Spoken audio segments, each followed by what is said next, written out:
ولا تسبوا الذين يدعون من دون الله فيسبوا الله عدوا بغير علم كذلك زينا لكل أمة عملهم ثم إلى ربهم مرجعهم فينبئهم بما كانوا يعملون رب العالمين বলেন গোলাম ও আমার ইমানদার বান্দারা শোনো শোনো ও আমার বিশ্বাসী বান্দারা শোনো শোনো লা তাসুবুল্লাযীনা ইয়াদউনা মিন দুনিল্লাহ ফায়াসুবুল্লাহা আদওয়াম বিগাইরি ইলম ও আমার বিশ্বাসী বান্দারা যারা আল্লাহকে ব্যতি রেখে আল্লাহকে বাদ দিয়ে অন্য উপাস্যকে ডাকে দেবীর পূজা করে দেবতাদের পূজা করে তোমরা খবরদার তাদের গালি দিও না আওয়াজ করে বলেন কি দিও না আল্লাহ বলেন ও বিশ্বাসীরা শোনো যারা আল্লাহকে বেছে রেখে দেবীর পূজা করে অন্য উপাস্যের পূজা করে তাদেরকে ডাকে ওই দেবতাদেরকে তোমরা গালি দিও না যদি ওই দেবতাদেরকে গালি দাও তাহলে ভুলবশত শত্রুতাবশত তারা তোমাদের রব আল্লাহকে গালি দেবে ঠিক কিনা তোমরা যদি তাদের দেবতাদের গালি দাও ওরা রেগে তোমার আল্লাহরে গালি দিবে তাহলে আল্লাহরে গালি খাওয়ানোর কারণ হয়ে গেলাম আমি ঠিক কিনা বলেন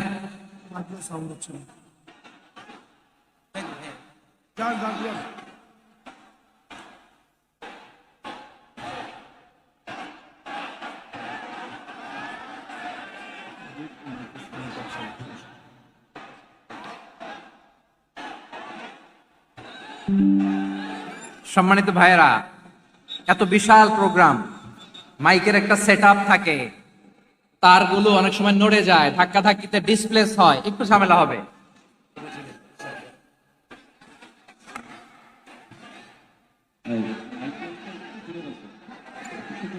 ব্যাস ব্যাস ব্যাস ঠিক আছে একটু একটু সমস্যা হবে মাঝে মাঝে আপনারা শান্ত থাকলে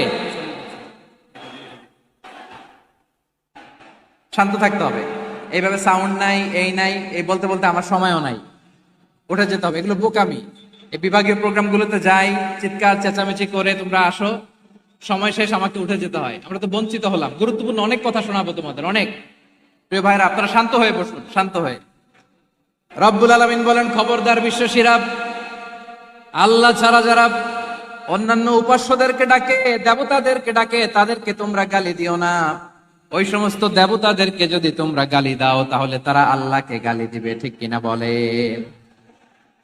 আমরা দেবতাদের গালি দিলে ওরা আল্লাহকে গালি দিবে রব্বুল আলামিন বলেন খবরদার দেবতাদেরকে গালি দিও না তাহলে ওরা তোমার রব আল্লাহরে গালি দেবে প্রতিটি জাতির জন্য তাদের কাজকে আমি আল্লাহ সুশোভিত করে রেখেছি তারা সবাই একদিন আমার কাছেই ফিরে আসবে এরপর আমি রব্বুল আলামিন তাদের আমলনামা তাদেরকে জানিয়ে দেব সুবহানাল্লাহ পড়ে প্রিয় ভাইরা আল্লাহ তাআলা বলেছেন খবরদার গালি দিও না আদেশটা কার আওয়াজ করে বলেন তো হিন্দুদের দেবতা দেবদেবীদেরকে গালি দেওয়া যাবে না আওয়াজ করে বলুন প্রিয় ভাইরা এই আদেশটা কার এই আপনাদের গলার আওয়াজ অন্য ধর্মের দেবতাদেরকে যে গালি দেওয়া যাবে না এই আদেশটা কার আরো জোরে বলুন কার গালি দিবেন কোন দেবতাকে দিবেন যদি দেন তাহলে ওরা আল্লাহরে গালি দিবে তাহলে আল্লাহরে গালি খাওয়াইলো কে আপনি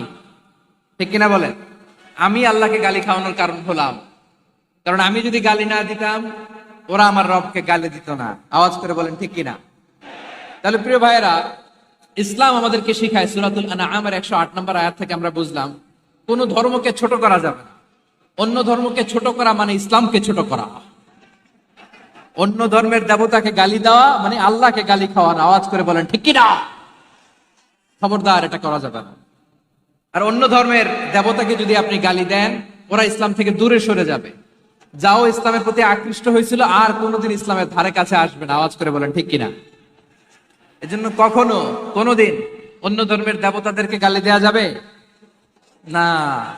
অন্য ধর্মের কোন দেবতাদেরকে আমরা গালি দিব না, গালি দিব না, বরং ইসলামের beauty, the beauty of Islam, ইসলামের সৌন্দর্যকে আমরা তুলে ধরবো।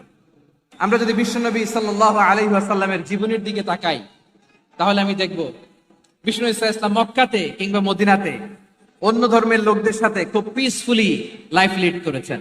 হোক মুশরিক, হোক খ্রিস্টান, হোক ইহুদি, বিশ্বনবী সবার সাথে মিলেমিশে ছিলেন। আলহামদুলিল্লাহ বলেন। ইসলাম হচ্ছে পিসফুল রিলিজিয়ন। অন্য ধর্মের প্রতি সহনশীলতার সবক ইসলাম আমাদেরকে দেয়। কিন্তু প্রতিটি মুসলিমের এটা মনে রাখতে হবে, আল্লাহর কাছে পছন্দনীয় গ্রহণযোগ্য ধর্ম, জীবনাদর্শ একটি, সেটা হচ্ছে ইসলাম। আওয়াজ করে বলেন সেটা কি? লালমনিরহাটের ভাইয়েরা আওয়াজ করে বলুন, আল্লাহর কাছে মনোনীত ধর্ম একটি, সেটা কি? এজন্য রব্বুল আলামিন বলেন, ইন্নাদ-দীনা ইনদাল্লাহিল ইসলাম, আল্লাহর কাছে মনোনীত গ্রহণযোগ্য অ্যাকসেপ্টেড ধর্ম মতাদর্শ একটা, সেটা হলো ইসলাম। ইসলাম ছাড়া অন্য কোন ধর্ম যদি কেউ তালাশ করে, তার ওই ধর্ম আল্লাহ গ্রহণ করবে না। ওমাই ইয়াবতাগি গায়রাল ইসলামি দীনান ফালাই ইউকবালা মিন ওয়া হুয়া ফিল আখিরাতি মিনাল খাসিরিন। Whoever seek anything except Islam, that won't be accepted from him, and he will be loser in the day of judgment. কিয়ামতের দিন ইসলাম ছাড়া কেউ যদি অন্য কোন ধর্ম তালাশ করেছে দুনিয়াতে, তার এই মতাদর্শ গ্রহণ করা হবে না, and he will be loser, সে হবে লুজার, ক্ষতিগ্রস্ত। হাই হাই কোম্পানির ম্যানেজার, ওর আমও শেষ, সালাও শেষ। আওয়াজ করে বলেন ঠিক কি না? এজন্য ইসলাম পেয়ে আমরা খুশি না বেজার? প্রত্যেক নামাজ শেষে আমরা আল্লাহরে বলি, আল্লাহ রাদিতু বিল্লাহি রাব্বা ওয়া বিল ইসলামি দীনা ওয়া বি মুহাম্মাদিন নাবিয়ান ওয়া রাসূলা। ও আল্লাহ, তোমারে রব হিসেবে পেয়ে আমরা খুশি। ও আল্লাহ, ইসলামকে ধর্ম হিসেবে পেয়ে আমরা খুশি। বিশ্ব নবীকে আমাদের রাসূল পেয়ে আমরা খুশি। ঠিক কিনা বলে? ইসলাম ছাড়া অন্য কোন ধর্ম আমরা গ্রহণ করব না। ঠিক কিনা বলেন? আল্লাহর কাছে অ্যাকসেপ্টেড রিলিজিয়ন একটা, সেটা ইসলাম।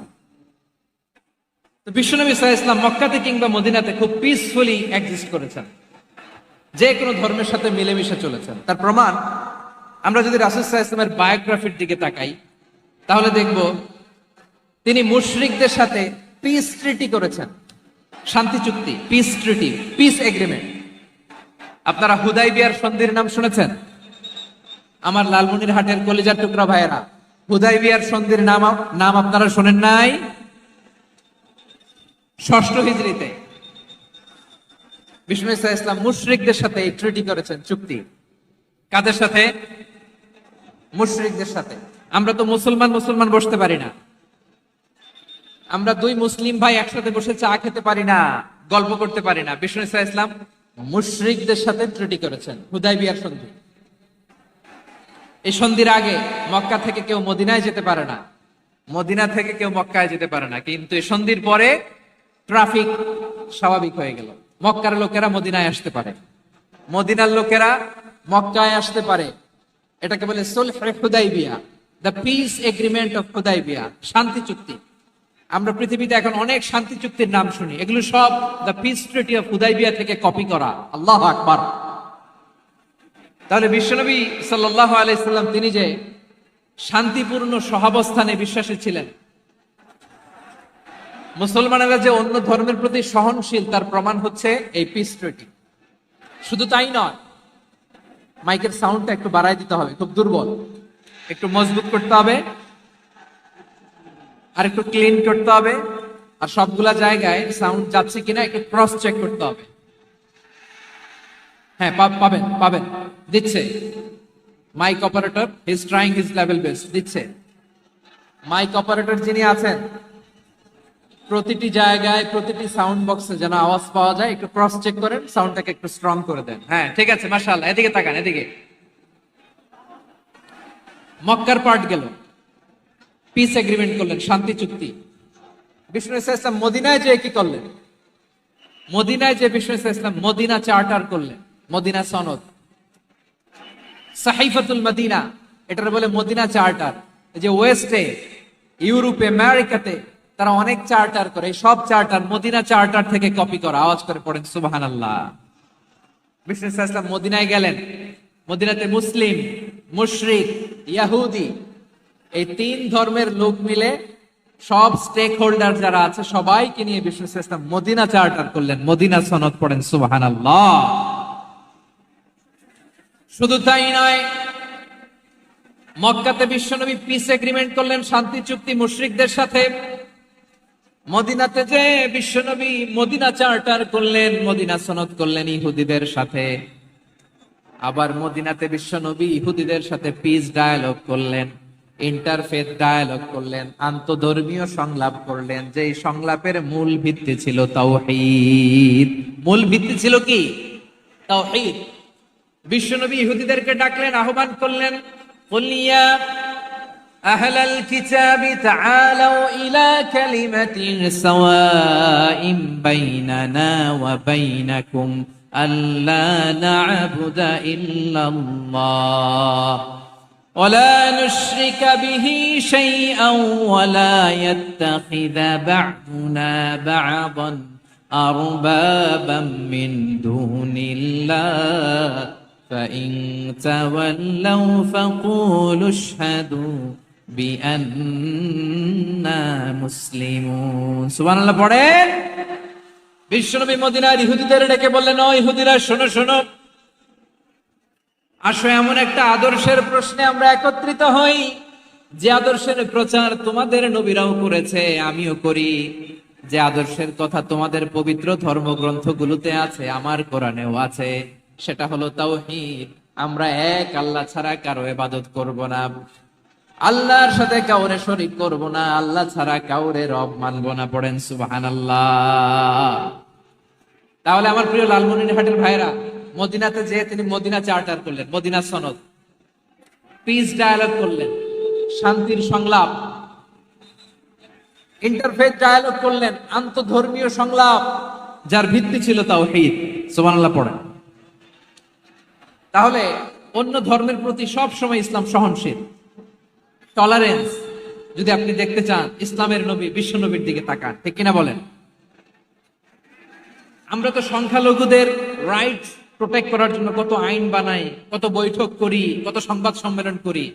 বিষ্ণু সাল্লাল্লাহু আলাইহি ওয়াসাল্লাম সংখ্যালঘুদের রাইটস এর ব্যাপারে, অধিকারের ব্যাপারে যে কথা বলেছেন, শুনলে আপনি অবাক হয়ে যাবেন।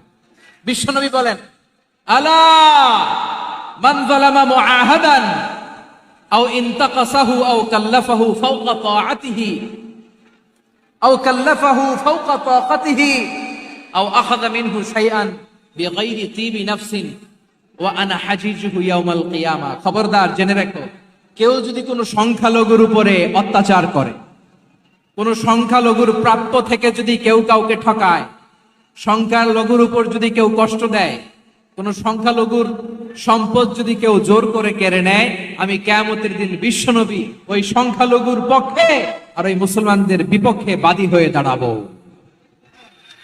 সুবহানাল্লাহ বলতে পারলেন না? আল্লাহু আকবার। আপনি নামাজি, আপনি মুসল্লি, আপনি হাজী সাহেব, তাহাজ্জুদ পড়তে পড়তে কপালে দাগ ফেলে দিছেন, আপনার প্রতিবেশী হিন্দু, ভাবছেন আমার তো পাওয়ার আছে, ওর জমিটা দখল করি। বিশ্বনবী বলেন, কিয়ামতের দিন ওই হিন্দুর পক্ষে তোর বিরুদ্ধে আমি বাদী হয়ে দাঁড়াবো। পৃথিবীর কোন ধর্মে এরকম স্টেটমেন্ট পাবেন? পাবেন? আপনি ভাবছেন আপনি নামাজ পড়লে হাজী সাহেব কপালে দাগ ফেলাই দিলে আপনি সালসালায়ে জান্নাতে চলে যাবেন না? খবরদার। বিশ্বনবী বলেন, কোন সংখ্যালঘুর উপর যদি কেউ আক্রমণ করে, তার প্রাপ্য তাকে না দিয়ে যদি তাকে ঠকায়, তার উপর জুলুম করে, তার সম্পদ যদি কেড়ে নেয়, আমি নবী, তুমি মুসলিম হইতে পারো, মুসল্লি হইতে পারো, তার পক্ষে তোমার বিপক্ষে আল্লাহর দরবারে বাদী হয়ে দাঁড়াবো। আচ্ছা লালমনিরহাটের ভাইরা, কথা বুঝতে পারলে আওয়াজ করে উত্তর দেন। বিশ্বনবী যদি কারো বিপক্ষে দাঁড়ায় কিয়ামতের দিন, আই রিপিট, আমি আবারও বলছি, বিশ্বনবী যদি কিয়ামতের দিন কারো বিপক্ষে দাঁড়ায়, ও তো সালসালায়ে জান্নাতি, তাই না? জান্নাতি না? যে নবীর সুপারিশ ছাড়া জান্নাতের গেটও দেখা যাবে না, ওই নবী যদি বলে তোর বিপক্ষে আমি বাদী হয়ে দাঁড়াবো, ওই জান্নাতে আর ঢোকার কোনো সুযোগ আমাদের থাকবে? এখানেই শেষ না আমার প্রিয় লালমনিরহাটের ভাইয়েরা, এখানেই শেষ নয়। বিশ্বনবী বলেন মান খাতালা মুআহাদান, বুখারীর বর্ণনা, মান খাতালা মুআহাদান লাম ইয়ারাহ রাইহাতাল জান্নাহ। কেউ যদি, কোন মুসলিম যদি অন্যায় ভাবে কোন সংখ্যালঘুকে হত্যা করে, কোন হিন্দুকে হত্যা করে, কোন বৌদ্ধরে হত্যা করে, অন্যায় ভাবে কোন মুসলিম যদি কোন সংখ্যালঘুরে হত্যা করে, জান্নাতে যাওয়া তো দূরের কথা, ওই মুসলিম জান্নাতের ঘ্রাণও পাবে না। সেই বুখারীর বর্ণনা, মান খাতালা মুআহাদান লাম ইয়ারাহ রাইহাতাল জান্নাহ ওয়া ইন্না রিহাহা লা ইউজাদু মিন মাসিরাতি 40 আমা। যে জান্নাতের ঘ্রাণ 40 বছর দূরের রাস্তা থেকেই পাওয়া যায়। সুবহানাল্লাহ পড়েন। প্রিয় ভাইরা, এখান থেকে জান্নাতে পৌঁছতে লাগবে 40 বছর। এত দূর, কত বছর? সবাই বলেন কত বছর? এখান থেকে জান্নাতে পৌঁছতে লাগবে 40 বছর। এত দূরে থাকতেই জান্নাতের ঘ্রাণ আপনার নাকে এসে ধাক্কা মারবে। বিষ্ণুই বলেন, যে ব্যক্তি কোন সংখ্যালঘুকে হত্যা করে, জান্নাতের ঘ্রাণ তো পাবেই, জান্নাতে তো ঢুকতে পারবেই না, জান্নাতের ঘ্রাণও তার নাকে লাগবে না। পড়েন নাউযুবিল্লাহ। তাহলে সংখ্যালঘুদের ব্যাপারে ইসলামে অধিকার দেয়া আছে না নাই? লালমনিরহাটের ভাইয়ের আওয়াজ করে বলেন, আমার সংখ্যালঘু হিন্দু ভাইদের রাইটস, অধিকার আমাদের ইসলামে প্রোটেক্টেড আছে না নাই? এখানেই শেষ না। বিষ্ণু ইসলাম আপনার অমুসলিম প্রতিবেশীর সাথে ভালো আচরণ করতে বলেছে। আমাদের হয় না এটা মুসলিম পাড়া, ওটা বৌদ্ধ পাড়া, হয় না? অনেক সময় হয় না এটা আমাদের মুসলিম পাড়া, ওইটা হিন্দু পাড়া, এরকম আছে না নাই? লালমনিরহাটে নাই না? আছে? হিন্দু যদি আপনার প্রতিবেশী হয় কি করবেন? ওরে কষ্ট দিবেন নাকি? কেন? ও তো হিন্দু, ও তো আমার আল্লাহরে ডাকে না, ওরে কষ্ট দিলে যায় যাবে না? খবরদার। বিষ্ণু ইসলাম বলেন, মান কানা ইউমিনু বিল্লাহ ওয়াল ইয়াউমিল আখির ফালিউকরিম জারাহ। যে আল্লাহ বিশ্বাস করে আর আখিরাতে বিশ্বাস করে, সেজন্য প্রতিবেশীর সাথে ভালো আচরণ করে। সুবহানাল্লাহ। কলিজা জুড়ায় যায় না আমার নবীর কথাগুলো শুনলে? যে আল্লাহ বিশ্বাস করে, যে আখিরাতে বিশ্বাস করে, সেজন্য প্রতিবেশীর সাথে ভালো আচরণ করে। এখানে বলছে মুসলিম প্রতিবেশী বলছে, নামাজি প্রতিবেশী বলছে, আল্লাহওয়ালা প্রতিবেশী বলছে না। প্রতিবেশী আস্তিক হোক নাস্তিক হোক, প্রতিবেশী মুমিন হোক মুশরিক হোক, প্রতিবেশী হইলেই তার সাথে ভালো আচরণের দরকার আছে না নাই? আমার প্রিয় লালমনিরহাটের ভাইয়েরা, বিষ্ণু ইসলাম ওনার ইহুদি প্রতিবেশীদের দেখাশোনা করতেন। আওয়াজ না শোনা যাক, আমারও তো দেখা যায়, আমারও তো দেখা যায়। তাকায় থাকেন, তাকায় থাকলে সওয়াব হবে। কোরআনের কথা যেখান থেকে হয়, এদিকে তাকায় থাকলেই বরকত। তাকায় থাকেন। জি জি, মাইক, আমি তার মাইক ঠিক করতে আসি না এদিকে, এই মাইক ঠিক করব, ওই মাইক ঠিক করব, ওদিকে পাইলট বলবে হুজুর চলে আসেন। জি বসুন, বসুন, মাশাআল্লাহ। হ্যাঁ, খুব শান্ত, ঠিক আছে। পুলিশ ভাইরা না খেয়ে দিনরাত আপনারা যাতে সুশৃঙ্খল একটা প্রোগ্রাম উপহার পান, এটাই চেষ্টা করতেছে। আপনাদেরকে কষ্ট দিতে আসে নাই, একটু একটু সহযোগিতা করেন। জি মাশাআল্লাহ। হ্যাঁ ঠিক আছে। আমার প্রিয় ভাইরা, প্রতিবেশী আস্তিক হোক নাস্তিক হোক, মুসলিম হোক হিন্দু হোক, তার সাথে ভালো আচরণ করতে হবে। বিষ্ণু ইসলাম ওনার ইহুদি প্রতিবেশীর বাসায় যেতেন। কোন প্রতিবেশী? ইহুদি।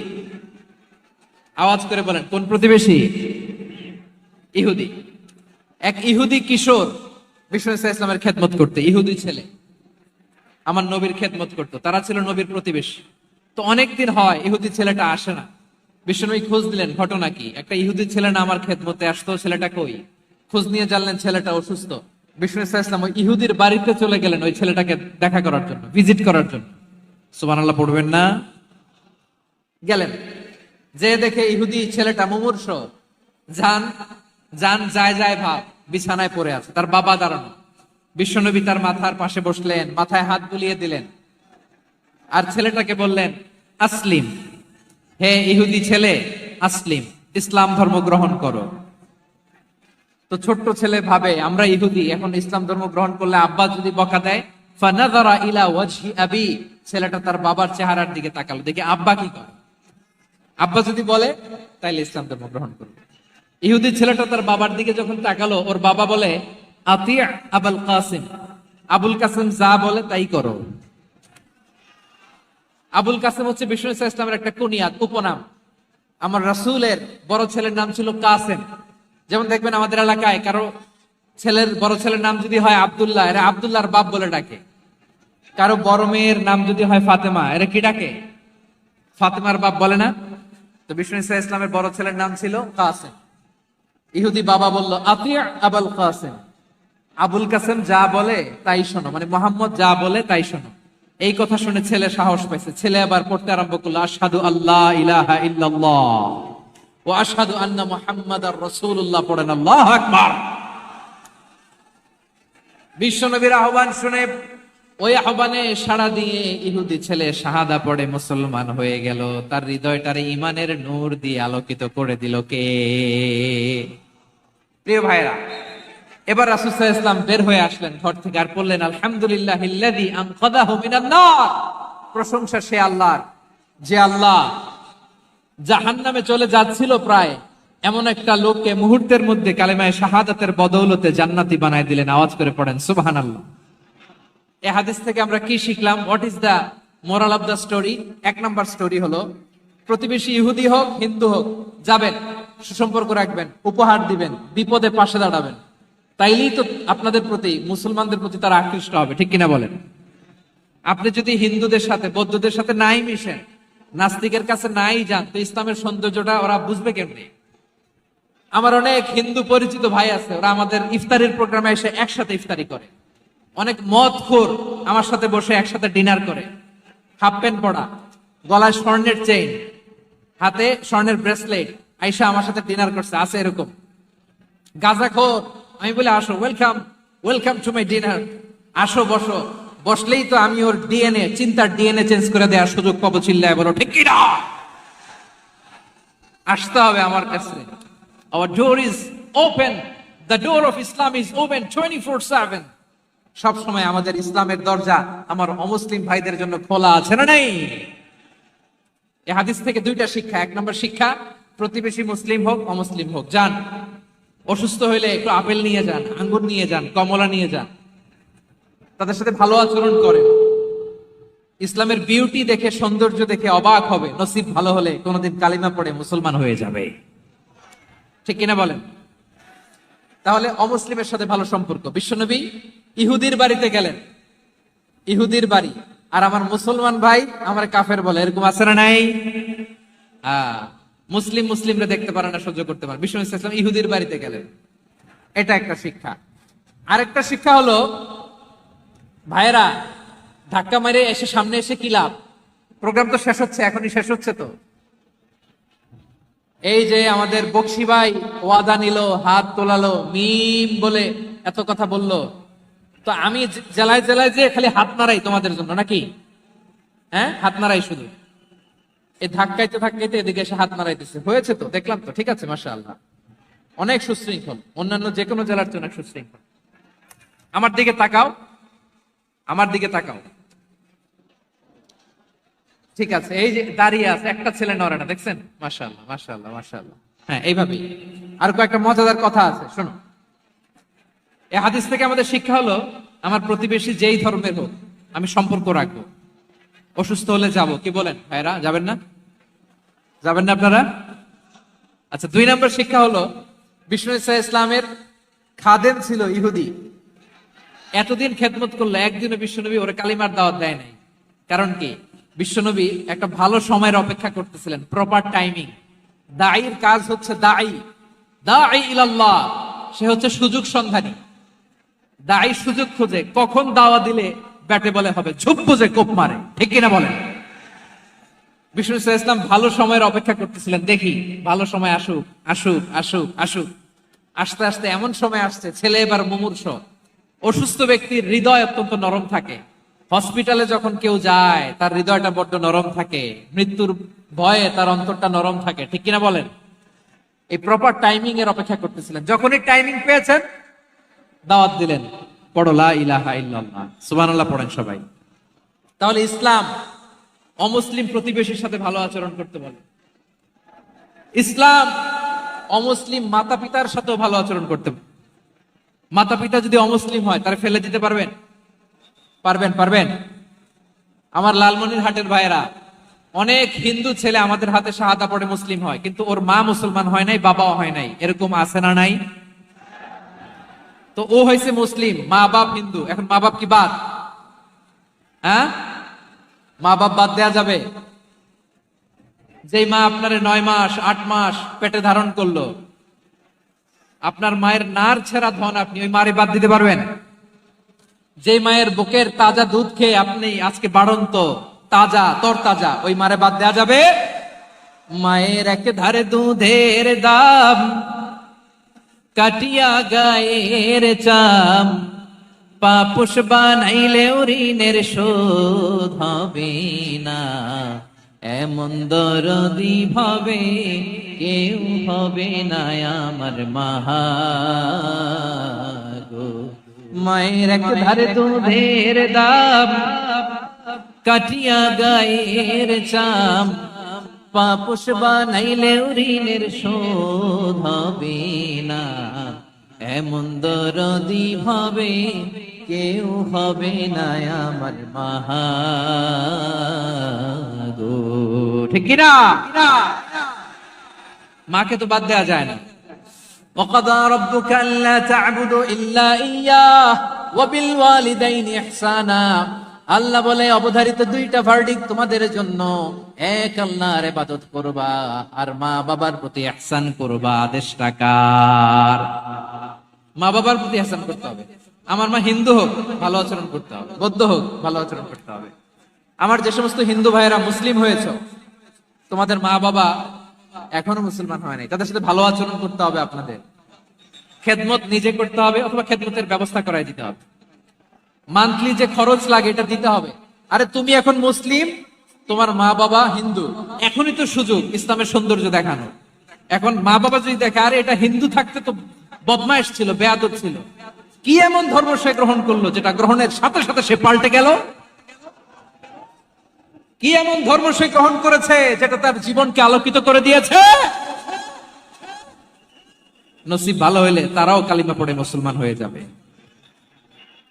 বিষ্ণু ইসা ইসলামের স্ত্রীর নাম ছিল আয়েশা রাদিয়াল্লাহু তাআলা আনহা, আবু বকর রাদিয়াল্লাহু তাআলা আনহুর মেয়ে। আবু বকর রাদিয়াল্লাহু তাআলা আনহুর আরেক মেয়ের নাম হচ্ছে আসমা।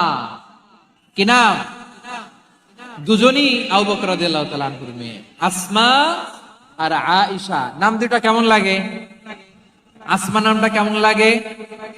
আয়েশা নামটা কেমন লাগে? সবার ভালো লাগে নাই? নাম দুটো আপনাদের ভালো লাগে? লালমনিরহাটে অনাগত যদি কন্যা সন্তান হয়, যদি মনে চায় আসমা রেখে দিতে পারবেন, যদি মনে চায় আয়েশা রেখে দিয়েন। দেশে বিদেশে এয়ারপোর্টে রাস্তা ঘাটে শুধু বলে হুজুর একটা নাম দেন, আমার ছেলের একটা নাম দেন, মেয়ের একটা নাম দেন। তো আমার মনে আছে যশোরের আবদিনের মাহফিলে আমি একটা দুইটা নাম দিয়েছিলাম। আজকে লালমনিরহাটের এই প্রোগ্রামে কন্যা সন্তান যদি হয় দুটা নাম দিলাম, আসমা কিংবা আয়েশা। ইনশাআল্লাহ পড়েন। দুজন বোন, এক মায়ের নাম, বাবা এক মা দুইজন। আয়েশা রাদিয়াল্লাহু তাআলা আনহার মায়ের নাম উম্মে রুমান, আর আসমা রাদিয়াল্লাহু তাআলা আনহার মায়ের নাম কুতাইলা বিনতে আব্দুল উজ্জা। আবু বকর রাদিয়াল্লাহু তাআলা আনহু 4টা বিয়ে করেছিলেন। একই ঘটনা ঘটেছে এই ফ্যামিলিতে। আসমা ইসলাম ধর্ম গ্রহণ করে মুসলিমা, কিন্তু তার মা কুতাইলা মুশরিকা। আই রিপিট, বোঝার জন্য আমি আবারও বলি, আসমা রাদিয়াল্লাহু তাআলা আনহা মুসলিমা, আর আসমার মা কুতাইলা, আওয়াজ করে বুঝে থাকলে বলেন, আসমার মা মুশরিকা। তার মানে মেয়ে মুসলিম, মা অমুসলিম। ভেজাল আছে না নাই?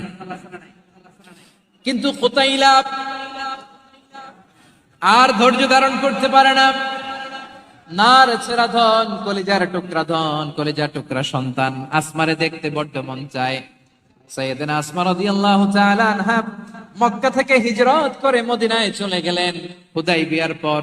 যখন মক্কা মদিনার ট্রাফিক স্বাভাবিক হলো, মক্কার লোক মদিনায় যায়, মদিনার লোক মক্কায় আসে, কোচাইলা কলিজার টুকরা সন্তান আসমারে দেখার জন্য কিছু উপহার নিয়ে বিশাল মরুপথ পাড়ি দিয়ে মক্কা থেকে মদিনায় যায়। সুবহানাল্লাহ বলেন। এখন মা আসছে মেয়ের সাথে দেখা করতে, মেয়ে তো আর দেখা দেয় না। মেয়ে ভাবছে আমার মা তো মুশরিকা, অপবিত্রা, তার সাথে কি দেখা দেয়া যাবে? বিশ্ব নবীর দরবারে চলে গেলেন। সুবহানাল্লাহ বলেন। কি সৌভাগ্যবান ছিল তারা, মাসলা জানার দরকার হলেই নবীর দরবারে চলে যেত। ঘরে বউয়ের সাথে ঝগড়া হলে নবীর দরবারে চলে যেত। অনেক সাহাবী বলে আমার পেটে ক্ষুধা লাগলো আমি নবীর কাছে চলে যেতাম, কারণ নবীর চেহারার দিকে তাকালেই আমার পেটের ক্ষুধা মিটে যেত।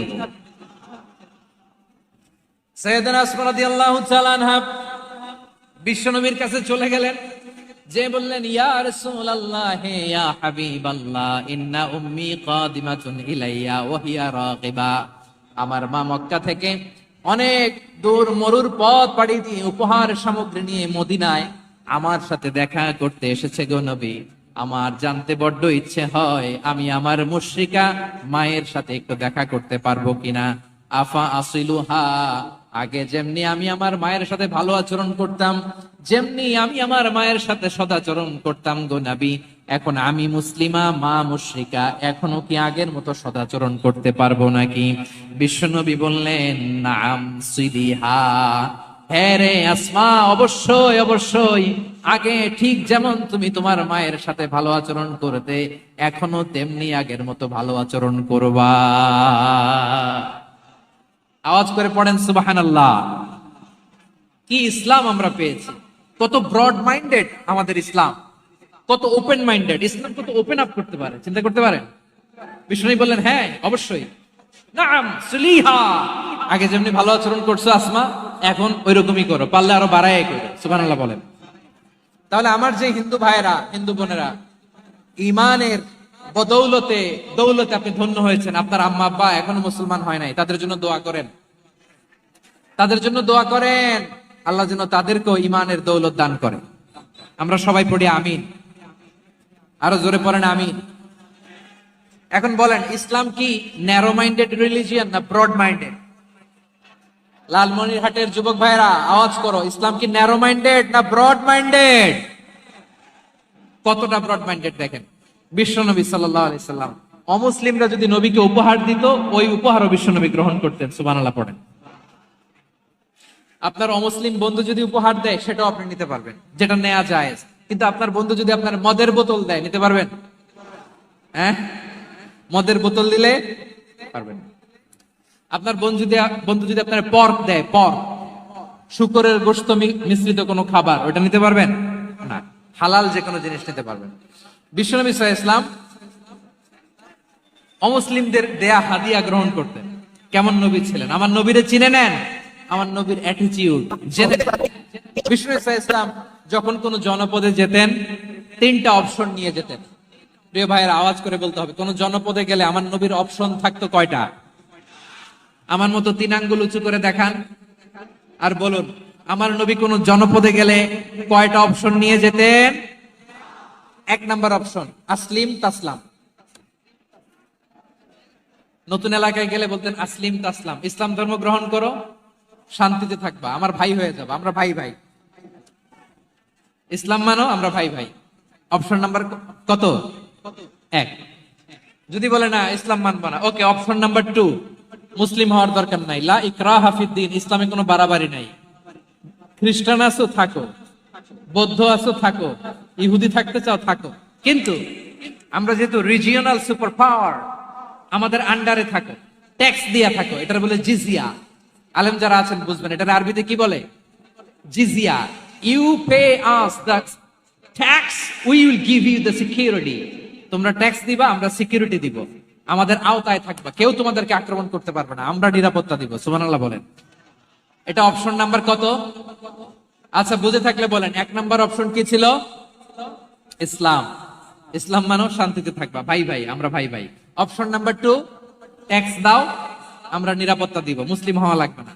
এখন 1 নাম্বারও মানে না, 2 নাম্বারও মানে না, মুসলিম হবো না, ভালো, খ্রিস্টান থাকো, ট্যাক্স দাও, আমরা সিকিউরিটি দিব না, এটাও মানি না। বিষ্ণু বলেন তাহলে তলোয়ার আমাদের আর তোমাদের মাঝে ফয়সালা করবে। মুসলিমও হব না, ট্যাক্স দিবা, নিরাপত্তা দিব, আমরা সুপার পাওয়ার, আমাদের আন্ডারে থাকবে, এটাও না। তাহলে তোমাদেরকে তো আমরা বিশ্বাস করতে পারি না। কখন না কখন বিশ্বাসঘাতকতা করো, কার সাথে মিলে হাত মিলাও, তলোয়ার আমাদের মাঝে ফয়সালা করবে। তখন তিনি জেহাদের সশস্ত্র সংগ্রামের ঘোষণা দিতেন। সুবহানাল্লাহ পড়েন। দেখেন, পশ্চিমারা জেহাদকে এইভাবে চিত্রায়িত করে না। ওরা জেহাদ বলতে বোঝায় তলোয়ার, হাত কাটো, গলা কাটো, না। জেহাদ সশস্ত্র সংগ্রাম 3 নম্বরে। অধিকাংশ ক্ষেত্রেই বিশ্বনবীর সুন্দর আচরণ দেখে, আরে আমার নবীর যে নুরানি চেহারা, অনেকে তো কেবল সিরেফ চেহারাটা দেখেই কালিমা পড়ে মুসলমান হয়ে গিয়েছে। যারা মুসলিম হয় নাই তারা তাদের ইসলামেই বলবৎ ছিল, ট্যাক্স দিয়ে ইসলামের আন্ডারে ছিল। যারা এটাও মানে নাই ওইটাও মানে নাই, তাদের বিরুদ্ধে জেহাদ। বিষ্ণু ইসলাম 7ম হিজরিতে যখন খায়বার বিজয়ের পরে ইসলাম রিজিওনাল সুপার পাওয়ার হিসেবে আত্মপ্রকাশ করলো, বিশ্বনবী চিঠি লিখলেন অন্যান্য সুপার পাওয়ারের কাছে। রাষ্ট্রীয় চিঠি লেখে এক রাষ্ট্রপ্রধান আরেক রাষ্ট্রপ্রধানের কাছে। ঠিক কিনা বলেন? জানেন না আপনারা? এই যে 24-এর ছাত্র নাগরিক অভ্যুত্থানে, এই অভ্যুত্থান যখন শুরু হয়, আমি তখন সাউথ আফ্রিকাতে একটা স্ট্যাটাস দিয়েছিলাম, কোটা নয় গোটা দেশ সংস্কার করা লাগবে। শুধু বাংলাদেশ নয়, সারা বিশ্বের বাংলা ভাষাভাষী লোকেরা এই আন্দোলনের সাথে সমর্থন তারা করেছে, এটাকে সাপোর্ট করেছে, তারা সমর্থন দিয়েছে।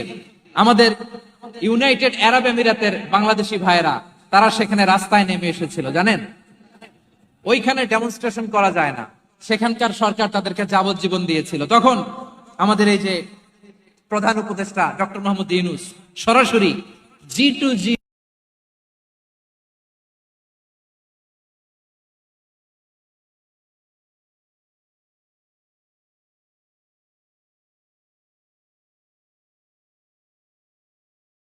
কি বলে এটা, চিঠির কারণে আমার সম্মানে এই 53 জন বাংলাদেশিকে মাফ করে দেন।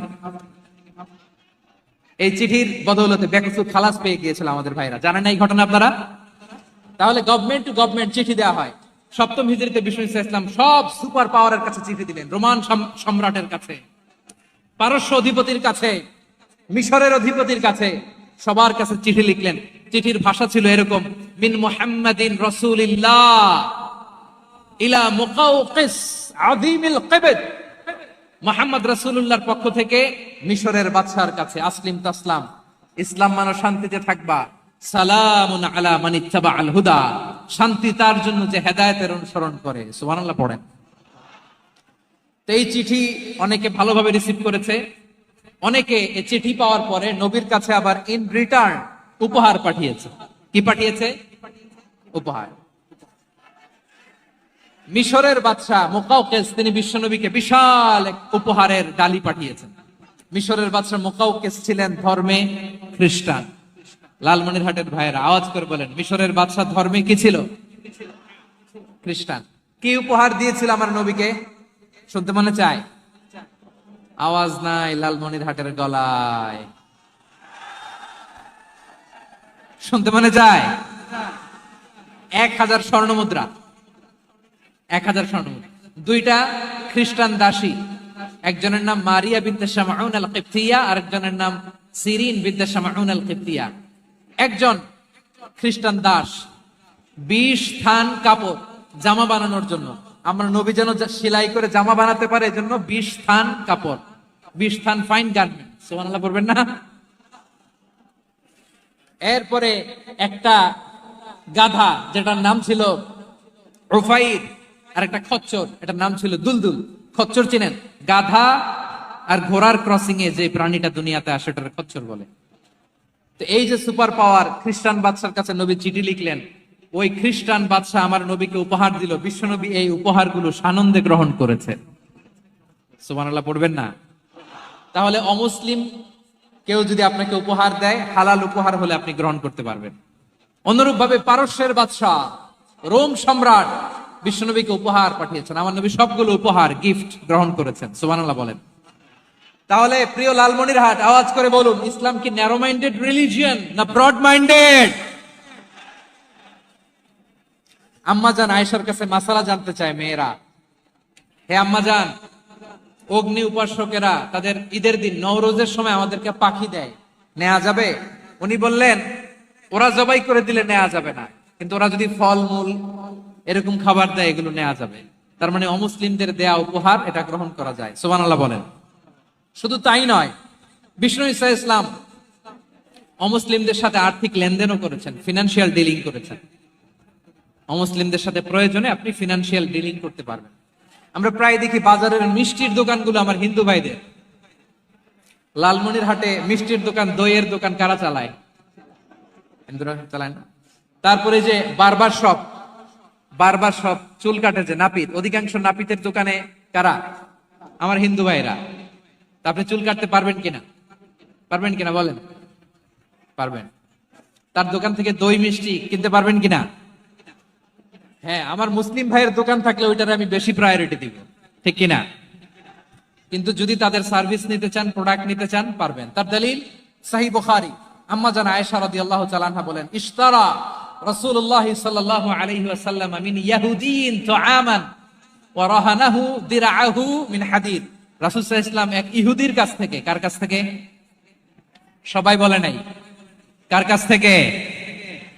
আমার নবী, পেয়ারা নবী এক ইহুদির কাছ থেকে জব কিনেছিল, জব, বার্লি, যেটা দিয়ে রুটি বানায়। ওই জবের দাম দেওয়ার টাকা পয়সা নবীর কাছে ছিল না, ফলে নবী ওনার একটা পোশাককে মর্গেজ রেখেছিলেন, মর্গেজ, বন্ধক, যে এখন এটার দাম দিতে পারবো না, কয়েক কেজি বার্লি নিয়ে যাই আর বন্ধক হিসেবে আমার জামাটা রেখে গেলাম, যেদিন দাম দিব ওই দিন জামাটা ছুটায় নিয়ে যাব। সুবহানাল্লাহ পড়বেন না? বাকিতে নিছিলেন, বাকিতে।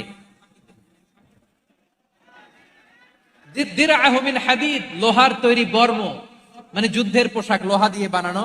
বিষ্ণুনবী বললেন কয়েক কেজি জব দাও, টাকাটা পরে দিব, এখন টাকা নাই, বন্ধক হিসেবে, মর্গেজ হিসেবে আমার জামা রেখে গেলাম, যখন টাকা দিব জামা ছুটায় নিব।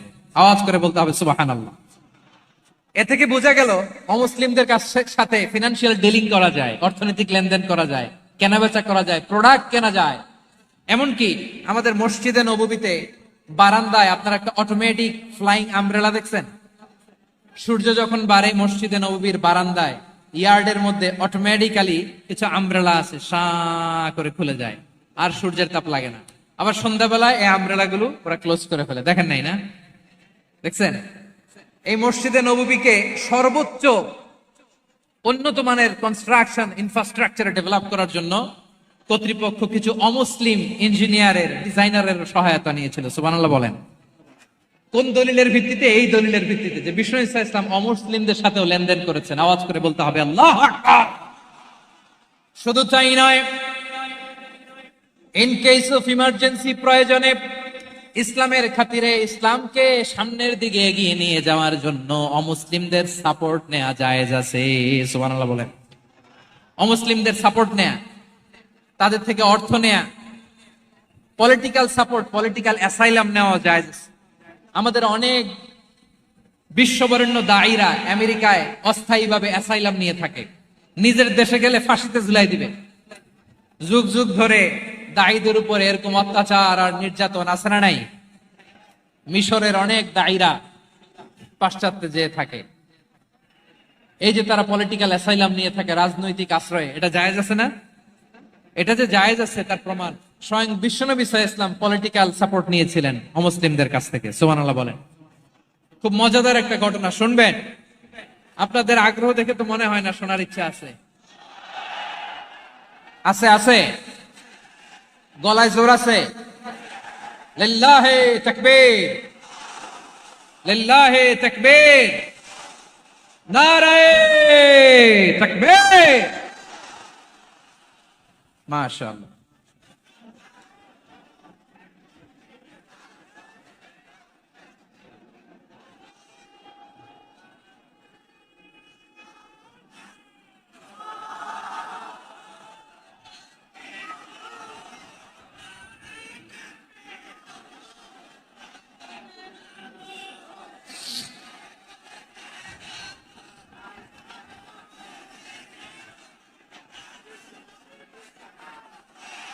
মাশাআল্লাহ, মাশাআল্লাহ। থামুন, থামুন। আমার ভাইরা, বিশ্বনবীর বয়স তখন প্রায় 51 বছর। কত বছর? বিশ্বনবীর সবচেয়ে কাছের মানুষ খাদিজা রাদিয়াল্লাহু তাআলা আনহা ইন্তেকাল করেছেন। বিশ্বনবী বড্ড কষ্ট পেলেন, হৃদয়টা ভেঙে খান খান। যিনি ঘরের ভেতরে বিশ্বনবীকে সান্ত্বনা দিতেন, ভালোবাসা দিতেন, বাইরে গেলে কুরাইশরা বকাঝকা করে, অত্যাচার করে, কিন্তু আম্মা জান খাদিজা রাদিয়াল্লাহু তাআলা আনহা ঘরটারে এমন শান্তির নীড় বানায় রেখেছেন, এই ঘরের ভিতরে ঢুকলে বিশ্বনবীর কলিজাটা ঠান্ডা হয়ে যেত। এজন্য রব্বুল আলামিন বলেন, খাদিজা, ও আমার বান্দি খাদিজা, জান্নাতে এমন স্পেশাল একটা ঘর আমি তোমার জন্য রেডি করে রেখেছি। ওই ঘরের মধ্যে কোনো আওয়াজ নাই, ওই ঘরের মধ্যে কোনো নয়েজ নাই, ওই ঘরে কোনো বিশৃঙ্খলা নাই। কারণ মক্কার জমিনে আমার নবী কুরাইশদের বিশৃঙ্খলা, নয়েজ আর ঝামেলাগুলোকে উপেক্ষা করে যখন তোমার ঘরের ভিতরে ঢুকতো, ঘরটারে তুমি শান্তির নীড়, ঠান্ডা, নীরব, নিস্তব্ধ, নিঝুম আর শান্তির নীড় বানিয়ে রেখেছো। এজন্য জান্নাতে স্পেশাল একটা শান্তির নীড় আমি তোমারে উপহার দেব। ওই প্রিয়তমা স্ত্রী খাদিজা ইন্তেকাল করলেন, বিশ্বনবীর হৃদয় ভেঙে খান খান। আবার ওনার চাচা আবু তালেব ইন্তেকাল করলেন, যিনি পলিটিক্যাল শেল্টার দিতেন নবীকে। কে দিতেন? আবু তালেবের ভয়ে, বিশ্বনবীর এই চাচার ভয়ে কোন মুশরিক নবীর গায়ে হাত দেওয়ার সাহস পায় নাই। এখন স্ত্রীও নাই, চাচাও নাই, নবীকে আশ্রয় দেওয়ার কেউ নাই, নবীর চারদিকে অন্ধকার। নবী এখন কই যাবেন? আমার পেয়ারা নবী নতুন স্টেশন খুঁজতেছেন, নতুন দাওয়াতি প্ল্যাটফর্ম খুঁজতেছেন।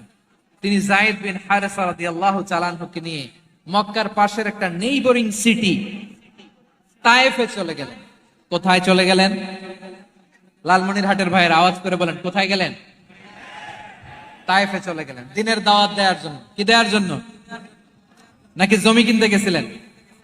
জমি কিনতে, দুনিয়ার যশ খ্যাতির জন্য, নিজের কোনো লাভের জন্য? তায়েফবাসীদেরকে জাহান্নামের আগুন থেকে বাঁচানোর জন্য। আওয়াজ করে বলতে হবে, ঠিক কিনা? বিশ্বনবী বিশাল মরুপথ, পাহাড়ি পথ পাড়ি দিয়ে তায়েফের মরুজমিনে গেলেন কোরআনের দাওয়াত নিয়ে, ইমানের দাওয়াত নিয়ে।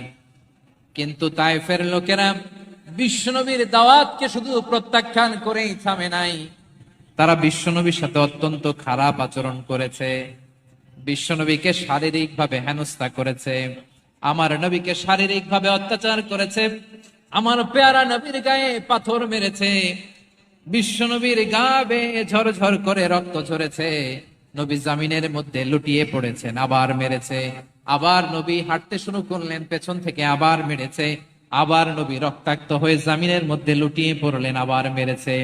বিশ্বনবীর মতো এত সুস্ত্রী মানব, বিশ্বনবীর মতো এত শুভ্র মানব, বিশ্বনবীর মতো এমন চমৎকার দেহাবয়ব দিয়ে রব্বুল আলামিন কাউকে বানান নাই।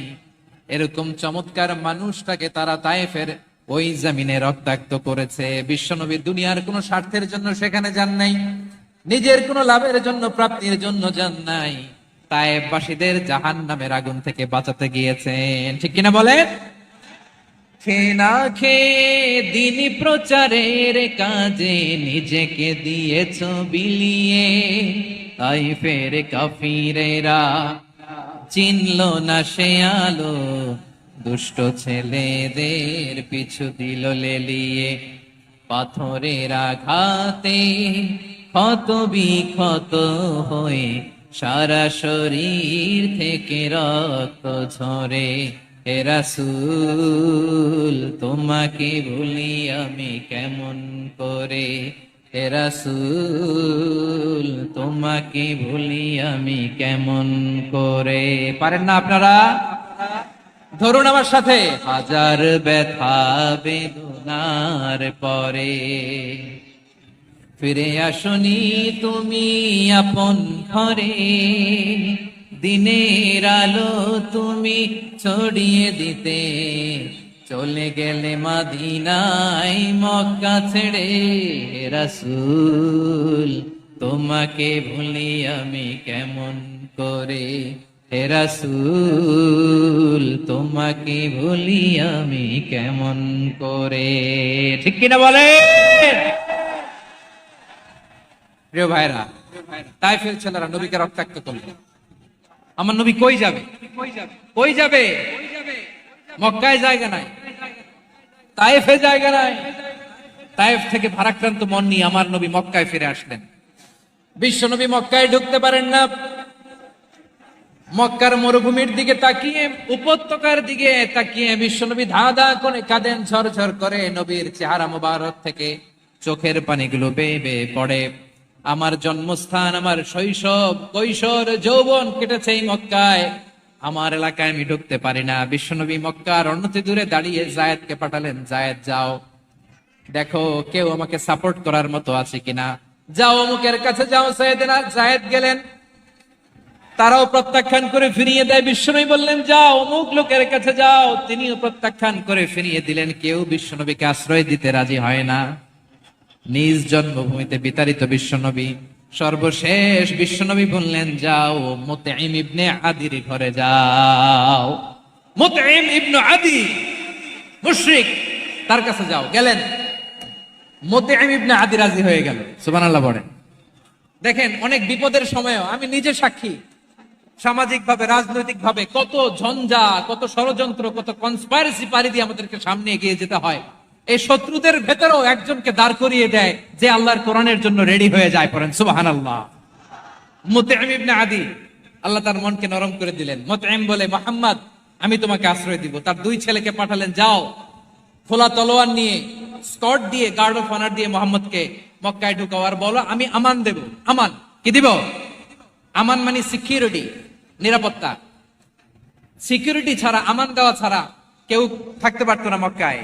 দুই ছেলে বিষ্ণু ইসা ইসলামকে নিয়ে আসলো। নবী কাবার চারদিকে তাওয়াফ করলেন, নামাজ পড়লেন। আবু জাহেল, উতবা, সাইবা, ওয়ালিদ ইবনে মুগীরা সবাই দেখে, কেউ কিছু করতে পারে না। কারণ মুতঈম ইবনে আদি ঘোষণা দিয়েছেন আমি মুহাম্মদকে আমান দিয়েছি, মুহাম্মদের গায়ে যেন কেউ স্পর্শ না করে। আওয়াজ করে পড়েন সুবহানাল্লাহ। নবীর এই বিপদ কালে মুহূর্তে মুতঈমের হৃদয়টারে নরম করে দিল কে? আচ্ছা লালমনির হাটের ভাইয়েরা বলেন, এই মুতঈম কি মুসলিম ছিল না মুশরিক? সবাই বলতে হবে মুসলিম না মুশরিক।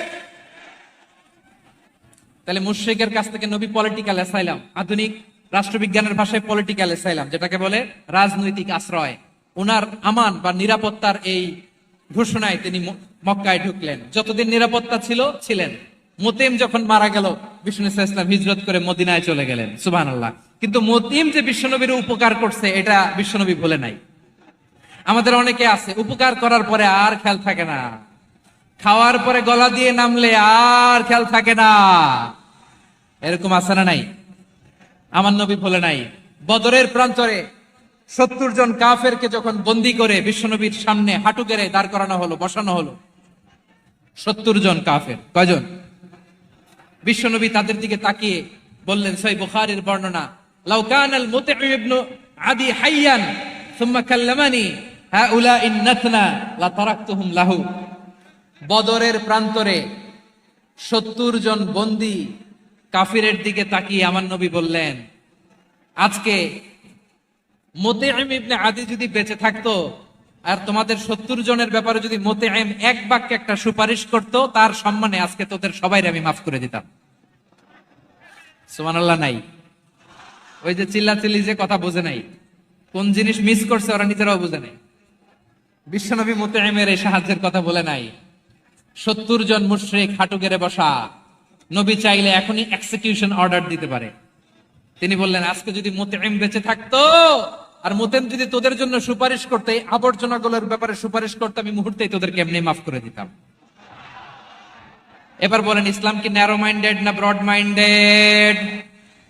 শুধু তাই নয়, যাকে যে সম্মান দেয়ার আমার নবী দিতেন, হোক আস্তিক হোক নাস্তিক, হোক মুসলিম হোক অমুসলিম।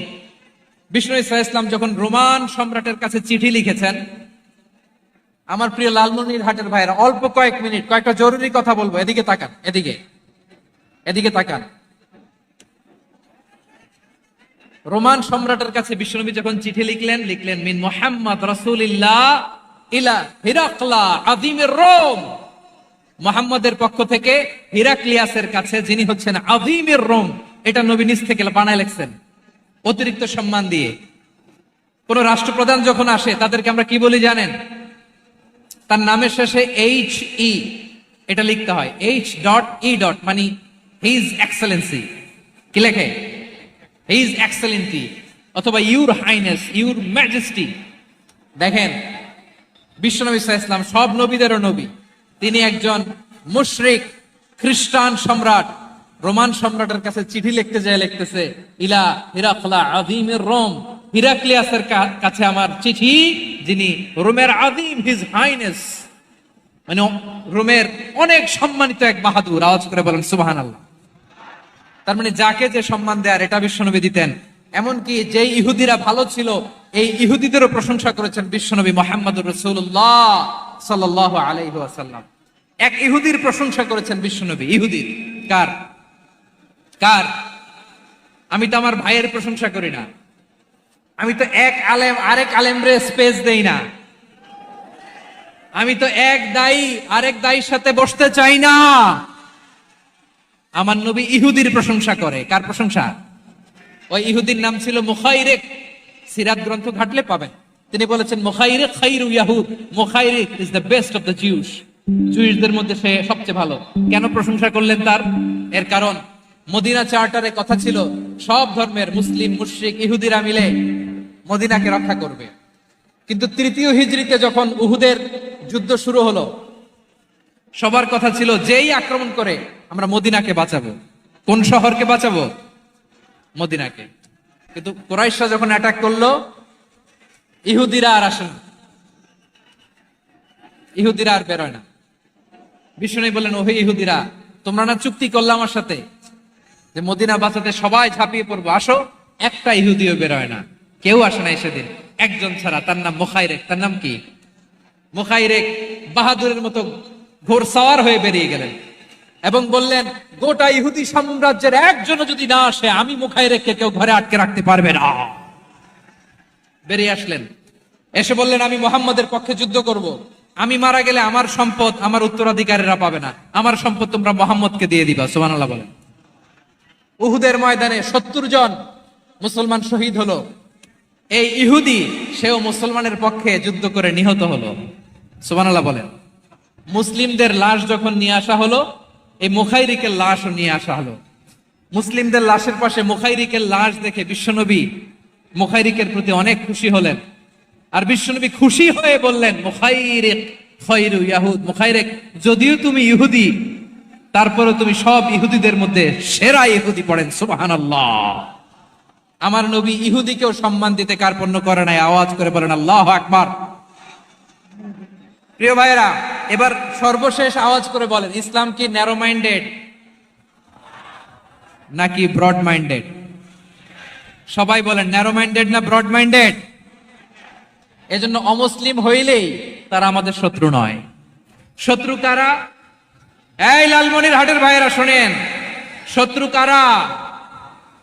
যে সমস্ত অমুসলিম আমাদেরকে নিশ্চিহ্ন করে দিতে চায়,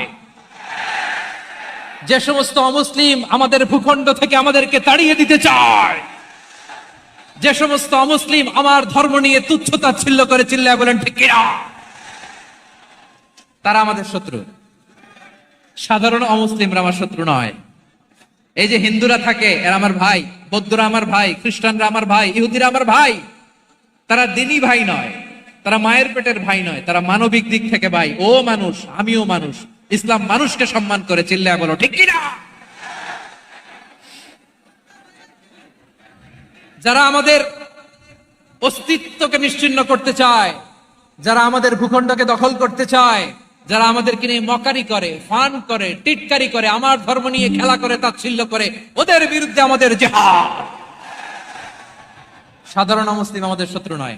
আপনি জানেন, নিউ ইয়র্কে, আমি তো নিউ ইয়র্কে ছিলাম অনেকদিন, ওখানে ফিলিস্তিনিদের পক্ষে যখন আমরা মিছিল করেছি, অনেক ইহুদি আমাদের সাথে মিছিলে দাঁড়িয়েছে। কারণ ওরাও জানে এই ভূখণ্ড ফিলিস্তিনিদের ভূখণ্ড। আওয়াজ করে বলো লালমনিরহাট ঠিক কিনা। ইসরায়েলের রাজধানী খোদ তেল আবিবে অনেক ইহুদিরা বেঞ্জামিন নেতানিয়াহু তার বিরুদ্ধে মিছিল করেছে। তো তারা কি আমাদের শত্রু? না। অনেক খ্রিস্টান আমাদের সাথে, আমাদের স্বার্থ রক্ষায় আমাদের পাশে দাঁড়িয়েছে। খেয়াল রাখবেন, হিন্দু আর হিন্দুত্ববাদ এক নয়, ইহুদি ধর্ম আর জায়নিজম এক নয়, জায়নিজমের বিরুদ্ধে আমাদের সংগ্রাম, আমাদের জেহাদ, চিল্লায় বলেন ঠিক কিনা? এই যে ফিলিস্তিনের ভাইয়েরা, তারা তাদের স্বাধীনতা সংগ্রামের জন্য লড়াই করছে, করে যাচ্ছে, আমরা এটাকে সমর্থন জানাই, চিল্লায় বলো ঠিক কিনা? কাশ্মীরের ভাইয়েরা স্বাধীনতার জন্য সংগ্রাম করছে, আমরা সেই সংগ্রামকে সমর্থন জানাই, আওয়াজ করে বলো ঠিক কিনা? যারাই আমাদের ইসলামকে নিশ্চিহ্ন করতে চায় তাদের বিরুদ্ধে আমাদের সংগ্রাম, আওয়াজ করে বলতে হবে ঠিক কিনা? ওই সমস্ত দুর্বৃত্তদের সাথে আমাদের কোনো সম্পর্ক নাই। আমরা যদি ঐক্যবদ্ধ থাকতে পারি, ওই দুর্বৃত্তরা চান্স পাবে না। আমরা ঐক্যবদ্ধ থাকতে রাজি আছি। লালমনিরহাটের ভাইয়েরা, আমরা ঐক্যবদ্ধ থাকলে ওই দুর্বৃত্তদের কালো হাত ভেঙে দিতে আমাদের সময় লাগবে না। তাদের কালো হাত ভেঙে দিতে রাজি আছে মুসলমান? কারা কারা রাজি? তো হাত তুলে দেখাও।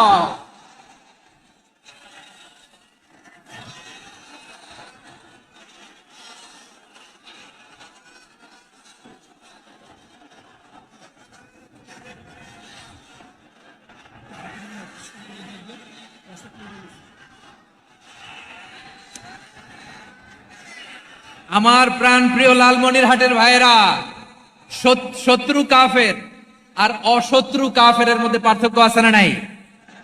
আবু তালেব মুশরিক, আবু জাহেল মুশরিক, কিন্তু দুই মুশরিকে পার্থক্য আছে না নাই?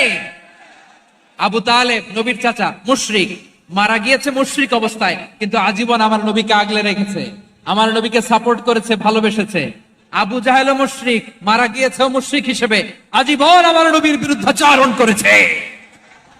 আবু জাহেলের শক্তি, সামর্থ্য, স্ট্র্যাটেজি, প্ল্যান সব আমার নবীর বিরুদ্ধে ছিল। আবু জাহেলের কারণে একটা দিন শান্তিতে আমার নবী মক্কায় ঘুমাতে পারে নাই, চিল্লায় বলেন ঠিক কিনা? এজন্য রব্বুল আলামিন বলেন, লা ইয়ানহাকুমুল্লাহু আনিল্লাযীনা লাম ইউকাতিলুকুম ফিদ-দীনি ওয়া লাম ইখরিজুকুম মিন দিয়ারিকুম আন তাবাররুহুম ওয়া তুকসিতু ইলাইহিম ইন্নাল্লাহা ইউহিব্বুল মুকসিতিন।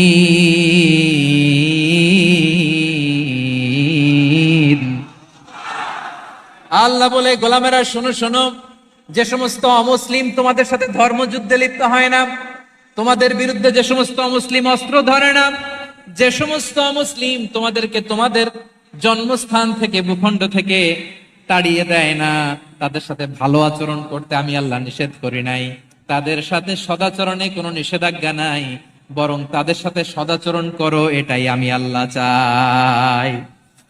তাহলে আমার যে অমুসলিমরা আমাদের সাথে শত্রুতা করে না, তুচ্ছতাচ্ছিল্য করে না, আমাদের ভূমি থেকে আমাদেরকে উচ্ছেদ করতে চায় না, আমাদের বিরুদ্ধে অস্ত্র ধরে না, ওই অমুসলিম ভাইদের সাথে আমাদের কোনো দ্বন্দ্ব আছে?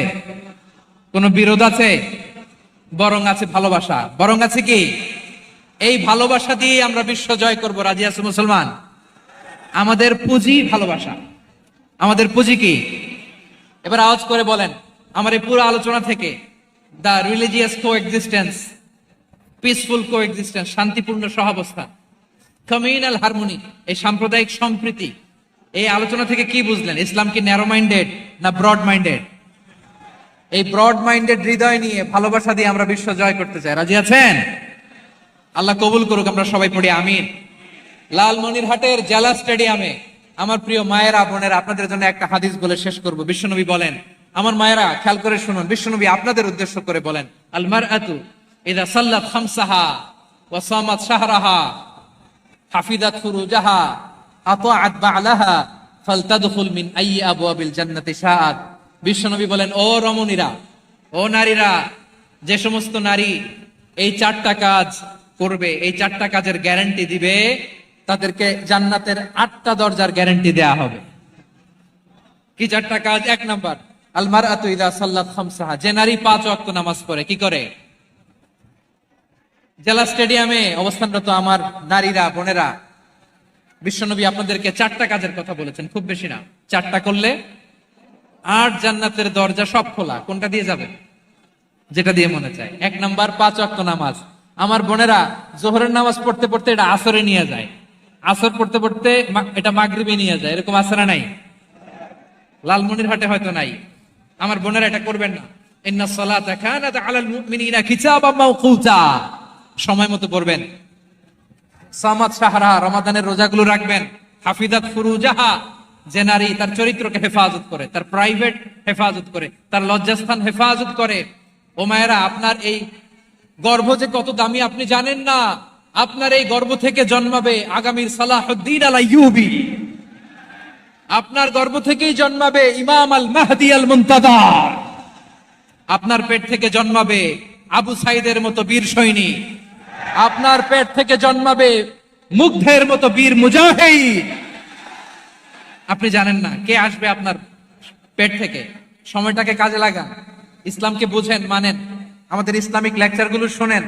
আমরা যে বার্তাগুলো, ইনস্ট্রাকশন গুলো, দিক নির্দেশনাগুলো আপনাদের খেদমতে রাখি, এগুলো মেনে চলুন। আপনিই পারেন আপনার ঘরটাকে জান্নাতের টুকরা বানাতে। একটা family, it's a very big institution and you are the MD, the managing director of this institution. চিল্লায় বলেন ঠিক কিনা? চাইলেই পারেন ঘরটারে জান্নাতের টুকরা বানাতে। 5 ওয়াক্ত সালাত, রমাদানের রোজা, নিজের চরিত্রের হেফাজত, ও আতাআত বালাহা, স্বামীর আনুগত্য। এটাতে অনেকে ভুল করে থাকে। হায় রে আমার বোনেরা, স্বামীর আনুগত্যকে এটা নিজের অপমান মনে করবেন না। আপনার স্বামী আপনার সবচেয়ে বড় গার্ডিয়ান, তিনি আপনার সবচেয়ে ভালো চায়। নারী কখনো গার্ডিয়ানশিপের বাইরে থাকতে পারে না। হয় আপনি বাবার গার্ডিয়ানশিপের ভেতরে, বাপ না থাকলে ভাই আপনার গার্ডিয়ান, ভাই না থাকলে চাচা গার্ডিয়ান, বিয়ের পরে আপনার স্বামী আপনার গার্ডিয়ান। শরিয়া সম্মত স্বামীর আদেশগুলো আপনি মেনে চলবেন, কিন্তু শরিয়া বিরুদ্ধ কোনো আদেশ মানতে আপনি বাধ্য নয়। আওয়াজ করে বলুন সবাই ঠিক কিনা? এই 4টা কাজ যদি কোন নারী করে, বিষ্ণুই বলেন জান্নাতের 8টা দরজা খোলা, তোমার যেটা দিয়ে মনে চায় সেটা দিয়ে জান্নাতে তুমি এন্ট্রি নিতে পারবা। আমরা এখানে লালমনিরহাটের সোহরাওয়ার্দী ময়দানে আজকে যেমন একত্রিত হতে পারলাম, আল্লাহর জান্নাতেও যেন একত্রিত হতে পারে। আল্লাহ তুমি তৌফিক দান করো। আল্লাহ আমার এই কলিজার টুকরা যুবক ভাইদেরকে তুমি ওমরে ফারুকের মতো কবুল করো। জেলা স্টেডিয়ামে অবস্থানরত আমার মা বোনদেরকে তুমি ফাতেমার মতো, খাদিজার মতো কবুল করো। আমাদের কলিজার টুকরা সন্তানদেরকে তুমি সালাহুদ্দিন আল আইয়ুবীর মতো কবুল করো। এই যে ইসলামিক সোসাইটি, পুলিশ ভাইয়েরা আপনাদেরকে একটু অন্য উপাস্যের আল্লাহ, আমাদের ভলান্টিয়ার্স ভাইরা, আমাদের স্বেচ্ছাসেবক ভাইরা, আইন শৃঙ্খলা রক্ষাকারী ভাইরা অনেক চেষ্টা করতেছে। মাশাআল্লাহ, very good. I am very happy to C this scenario. মাশাআল্লাহ, আলহামদুলিল্লাহ। আমি একটু দেখতে চাই যে রংপুর বিভাগের কে কোন জেলা থেকে আপনারা এসেছেন। কুড়িগ্রাম থেকে কারা এসেছেন দেখি? কুড়িগ্রাম, মাশাআল্লাহ মাশাআল্লাহ। আচ্ছা, গাইবান্ধা জেলার কে আসছেন? গাইবান্ধা, মাশাআল্লাহ। ঠাকুরগাঁও অনেকে আসছেন। দিনাজপুর জেলা থেকে, মাশাআল্লাহ। নীলফামারী, ঠিক আছে, ফি আমানিল্লাহ। পঞ্চগড় অনেক আসছে। রংপুর,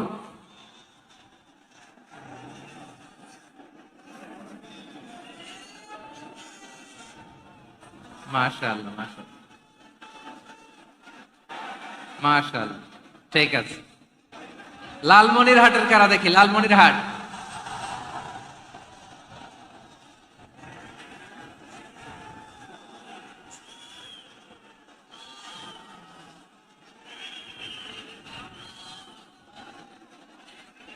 মাশাআল্লাহ মাশাআল্লাহ মাশাআল্লাহ।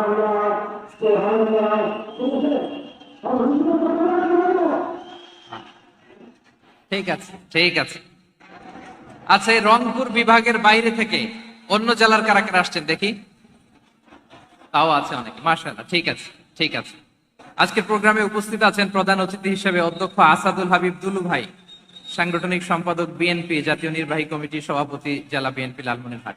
বিশেষ অতিথি হিসেবে আমাদের অনেক ভাইরা এসছেন, সবাইকে শুকরিয়া জানাই। সভাপতিত্ব করছেন জনাব আব্দুল হাকিম।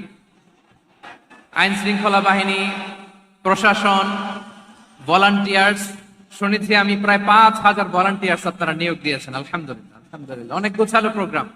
আমার প্রাণ ঢালা ভালোবাসা জানবেন, আমার হৃদয়ের গহীন থেকে ভালোবাসা নিবেন, শুভেচ্ছা জানবেন সবাই।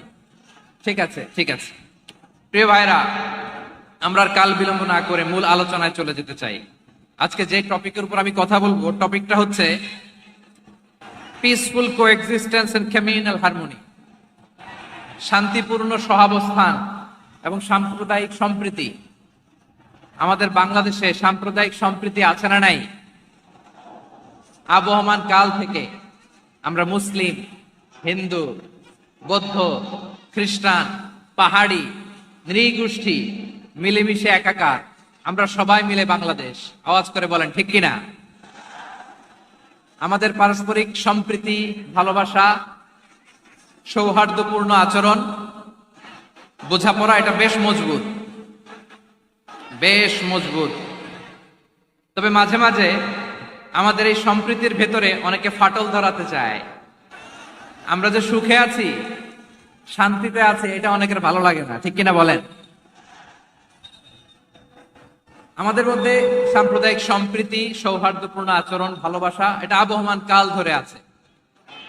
তার প্রমাণ, আমরা তাফসিরুল মাহফিলের আয়োজন করলে আমাদের হিন্দু ভাইরা ডিস্টার্ব করে না, ঠিক কিনা? এবং আমি যদি বলি হাত তোলেন, হিন্দু ধর্মের কারা কারা এসেছেন, কত শত কত হাজার যে হাত উঠবে, আপনি অবাক হয়ে যাবেন। আমি চাচ্ছি না হাত উঠাতে। খুলনাতে সর্বশেষ যে আমি প্রোগ্রাম করে গেলাম, সেখানে কয়েকশো হিন্দু ভাই আসছে আমাদের আলোচনা শুনতে, আলহামদুলিল্লাহ। অনেক বৌদ্ধরা আসে, অনেক খ্রিস্টানরা আসে। এবার সফরেও অনেক হিন্দু ভাইরা আমার সাথে দেখা করেছে। তারা বলেছে, হুজুর আমরা আপনার আলোচনা শুনি, আলহামদুলিল্লাহ বলেন। So it's our responsibility to present our religion to our non-Muslim brothers and sisters. আমাদের অমুসলিম ভাই বোনদের কাছে ইসলামের সৌন্দর্য তুলে ধরা, এটা আমাদের দায়িত্ব। We all are the ambassador of Islam. আমরা প্রত্যেকে দায়িত্বশীল, আমরা প্রত্যেকে এক একজন ইসলামের অ্যাম্বাসেডর, আলহামদুলিল্লাহ বলেন। এজন্য এমন ভাবে দ্য বিউটি অফ ইসলাম, ইসলামের সৌন্দর্য আমাদেরকে ফুটিয়ে তুলতে হবে, যাতে করে নন মুসলিমরা শাহাদা পড়ে, কালিমা পড়ে মুসলমান হয়ে যায়। অনেক নন মুসলিম ভাই বোন আমাদের হাতে শাহাদা পড়ে, কালিমা পড়ে মুসলমান হয়েছে, অনেক। তো আমরা যেন ইসলামের বিউটিটাকে তুলে ধরতে পারি, এবং এই যে সম্প্রীতি, এটাকে যেন আমরা অটুট রাখতে পারি। আদতে আদতে বাংলাদেশের ইতিহাস বলে আমাদের দেশে কোনো দাঙ্গা নাই, আছে? লালমনিরহাটের ভাইয়ের আওয়াজ করে বলেন, আমাদের দেশে হিন্দু মুসলিম দাঙ্গা আছে? আমরা ভাই ভাই, আওয়াজ করে বলুন তো, আমরা কি ভাই ভাই? কিন্তু কিছু দুষ্ট লোক আছে, তারা আমাদের সম্পর্কের মধ্যে ফাটল ধরাতে চায়, ঠিক কিনা বলেন? মাঝে মাঝে ঝগড়া লাগাতে চায়। দেখবেন পত্রপত্রিকায় দেখা যায় বিভিন্ন ধর্মীয় উপাসনালয়গুলোতে হামলা চালানো হয়। এগুলো রাজনৈতিক উদ্দেশ্য প্রণোদিত, এগুলোর সাথে ইসলামের কোনো সম্পর্ক নাই। এজন্য এই দুর্বৃত্তদের ব্যাপারে আমাদের সাবধান থাকতে হবে। আমরা সবসময় যেমনি ঐক্যবদ্ধ, ইউনাইটেড, আমরা যদি এরকম ইউনাইটেড থাকি, এই সমস্ত দুর্বৃত্তদের কালো হাত ভেঙে দিতে আমাদের 1 ঘন্টাও লাগবে না। চিল্লায় বলো ঠিক কিনা? আমরা সংঘবদ্ধ থাকবো। এই যে আমাদের পিসফুল কোএক্সিস্টেন্স, শান্তিপূর্ণ সহাবস্থান। হিন্দুরা পূজা করে, যেদিন হিন্দুদের পূজা অনুষ্ঠান, আমরা ওই দিন তাফসির মাহফিল করি না, ঠিক কিনা বলেন? যেদিন আমাদের তাফসিরুল কোরআনের প্রোগ্রাম, ওই দিন আমাদের হিন্দু ভাইরা ডিস্টার্ব করে না, সুবহানাল্লাহ। হিন্দুদের পূজা অনুষ্ঠানে মাদ্রাসার ছাত্র যে পাহারা দেয়, গোটা বিশ্বে এরকম দৃষ্টান্ত নজির বিরল, ঠিক কিনা বলেন? আইন শৃঙ্খলা বাহিনীর পাশাপাশি মাদ্রাসার ছাত্ররা যে সেখানে পাহারা দেয়, গোটা পৃথিবীতে এই দৃষ্টান্ত আপনি পাবেন। মাদ্রাসার ছাত্ররা, তারা তো কোরআনের ধারক, তারা হাদিসের ধারক, তারা কেন মন্দির পাহারা দিবে? এই সম্প্রীতিকে ধরে রাখার জন্য, এই সৌহার্দ্যকে ধরে রাখার জন্য, আমাদের পারস্পরিক ভালোবাসাকে অটুট রাখার জন্য। আওয়াজ করে বলতে হবে ঠিক কিনা? এখন বলেন, আমাদের এই ভালোবাসা অটুট থাক, আমরা চাই কি চাই না?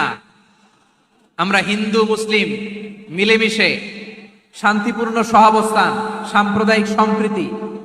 লালমনিরহাটের ভাইয়ের আওয়াজ করে বলুন, এই সাম্প্রদায়িক সম্প্রীতি আমরা চাই কি চাই না? আল্লাহ এই দেশকে তুমি বরকতময় করো, বাংলাদেশকে তুমি শান্তিময় করো। আওয়াজ করে সবাই বলেন আমিন। এই জায়গাটাতে সামান্য একটু আওয়াজ হচ্ছিল, এটাও থেমে গেছে, আলহামদুলিল্লাহ আলহামদুলিল্লাহ। এখন একেবারে everything is in my control, মাশাআল্লাহ। ঠিক আছে, আমি মূল আলোচনায় যাই।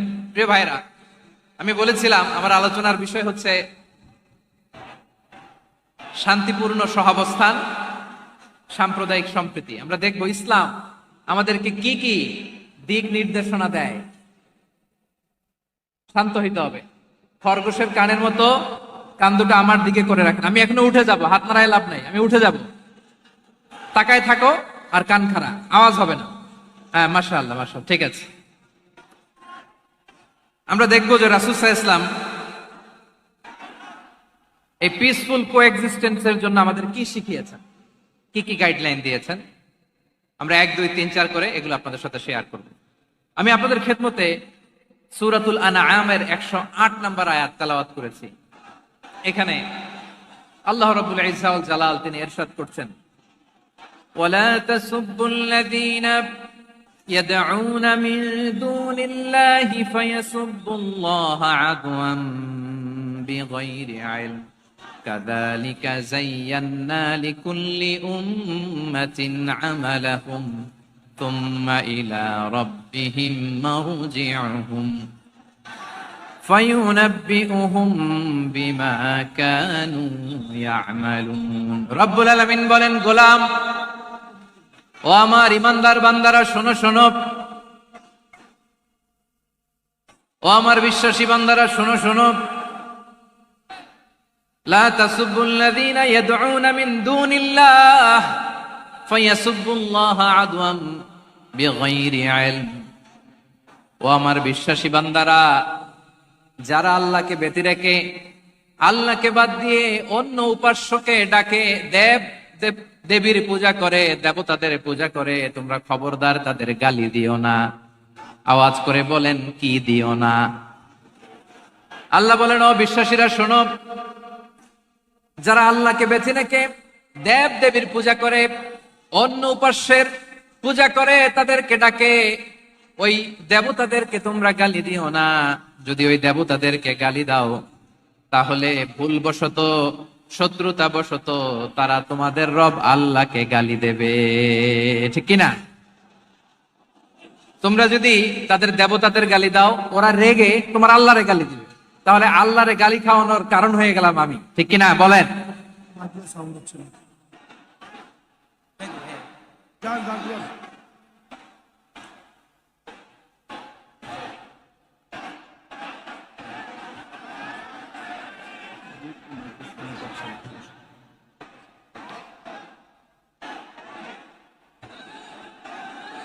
সম্মানিত ভাইয়েরা, এত বিশাল প্রোগ্রাম, মাইকের একটা সেটআপ থাকে, তারগুলো অনেক সময় নড়ে যায়, ধাক্কা ধাক্কিতে ডিসপ্লেস হয়, একটু ঝামেলা হবে।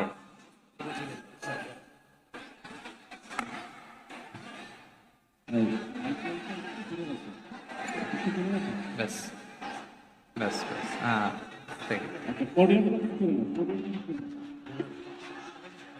ঠিক আছে। একটু একটু সমস্যা হবে মাঝে মাঝে, আপনারা শান্ত থাকলে, শান্ত থাকতে হবে। এইভাবে সাউন্ড নাই, এই নাই, এই বলতে বলতে আমার সময়ও নাই, উঠে যেতে হবে, এগুলো বোকামি। এই বিভাগীয় প্রোগ্রামগুলোতে যাই, চিৎকার চেঁচামেচি করে তোমরা আসো, সময় শেষ, আমাকে উঠে যেতে হয়। আমরা তো বঞ্চিত হলাম, গুরুত্বপূর্ণ অনেক কথা শোনাবো তোমাদের, অনেক। প্রিয় ভাইরা, আপনারা শান্ত হয়ে বসুন, শান্ত হয়ে। রব্বুল আলামিন বলেন, খবরদার বিশ্বাসীরা, আল্লাহ ছাড়া যারা অন্যান্য উপাস্যদেরকে ডাকে, দেবতাদেরকে ডাকে, তাদেরকে তোমরা গালি দিও না। ওই সমস্ত দেবতাদেরকে যদি তোমরা গালি দাও, তাহলে তারা আল্লাহকে গালি দিবে, ঠিক কিনা বলে? আমরা দেবতাদের গালি দিলে ওরা আল্লাহকে গালি দিবে। রব্বুল আলামিন বলেন, খবরদার দেবতাদেরকে গালি দিও না, তাহলে ওরা তোমার রব আল্লাহরে গালি দেবে। প্রতিটি জাতির জন্য তাদের কাজকে আমি আল্লাহ সুশোভিত করে রেখেছি, তারা সবাই একদিন আমার কাছেই ফিরে আসবে। এরপর আমি রব্বুল আলামিন তাদের আমলনামা তাদেরকে জানিয়ে দেব। সুবহানাল্লাহ পড়ে। প্রিয় ভাইয়েরা, আল্লাহ তাআলা বলেছেন, খবরদার গালি দিও না। আদেশটা কার? আওয়াজ করে বলেন তো। হিন্দুদের দেবতা দেবদেবীদেরকে গালি দেওয়া যাবে না। আওয়াজ করে বলুন প্রিয় ভাইয়েরা, এই আদেশটা কার? এই আপনাদের গলার আওয়াজ। অন্য ধর্মের দেবতাদেরকে যে গালি দেওয়া যাবে না, এই আদেশটা কার? আরো জোরে বলুন, কার? গালি দিবেন কোন দেবতাকে? দিবেন? যদি দেন, তাহলে ওরা আল্লাহরে গালি দিবে। তাহলে আল্লাহরে গালি খাওয়াইলো কে? আপনি, ঠিক কিনা বলেন? আমি আল্লাহকে গালি খাওয়ানোর কারণ হলাম, কারণ আমি যদি গালি না দিতাম ওরা আমার রবকে গালি দিত না। আওয়াজ করে বলেন ঠিক কিনা? তাহলে প্রিয় ভাইয়েরা, ইসলাম আমাদেরকে শিখায়, সূরাতুল আনআমের 108 নম্বর আয়াত থেকে আমরা বুঝলাম কোন ধর্মকে ছোট করা যাবে না। অন্য ধর্মকে ছোট করা মানে ইসলামকে ছোট করা। অন্য ধর্মের দেবতাকে গালি দেওয়া মানে আল্লাহকে গালি খাওয়ানো। আওয়াজ করে বলেন ঠিক কিনা? খবরদার, এটা করা যাবে না। আর অন্য ধর্মের দেবতাকে যদি আপনি গালি দেন, ওরা ইসলাম থেকে দূরে সরে যাবে। যাও ইসলামের প্রতি আকৃষ্ট হয়েছিল আর কোনোদিন ইসলামের ধারে কাছে আসবে না। আওয়াজ করে বলেন ঠিক কিনা? এজন্য কখনো কোনোদিন অন্য ধর্মের দেবতাদেরকে গালি দেয়া যাবে না। অন্য ধর্মের কোন দেবতাদেরকে আমরা গালি দিব না, গালি দিব না, বরং ইসলামের beauty, the beauty of Islam, ইসলামের সৌন্দর্যকে আমরা তুলে ধরবো। আমরা যদি বিশ্বনবী সাল্লাল্লাহু আলাইহি ওয়াসাল্লামের জীবনের দিকে তাকাই, তাহলে আমি দেখব বিষ্ণু ইসলাম মক্কাতে কিংবা মদিনাতে অন্য ধর্মের লোকদের সাথে খুব পিসফুলি লাইফ লিড করেছেন। হোক মুশরিক, হোক খ্রিস্টান, হোক ইহুদি, বিশ্বনবী সবার সাথে মিলেমিশে ছিলেন। আলহামদুলিল্লাহ বলেন। ইসলাম হচ্ছে পিসফুল রিলিজিয়ন। অন্য ধর্মের প্রতি সহনশীলতার সবক ইসলাম আমাদেরকে দেয়।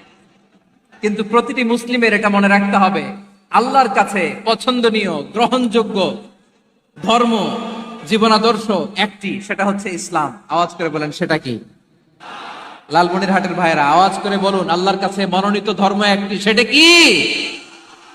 এজন্য রব্বুল আলামিন বলেন, ইন্নাদ-দীনা ইনদাল্লাহিল ইসলাম, আল্লাহর কাছে মনোনীত গ্রহণযোগ্য অ্যাকসেপ্টেড ধর্ম মতাদর্শ একটা, সেটা হলো ইসলাম।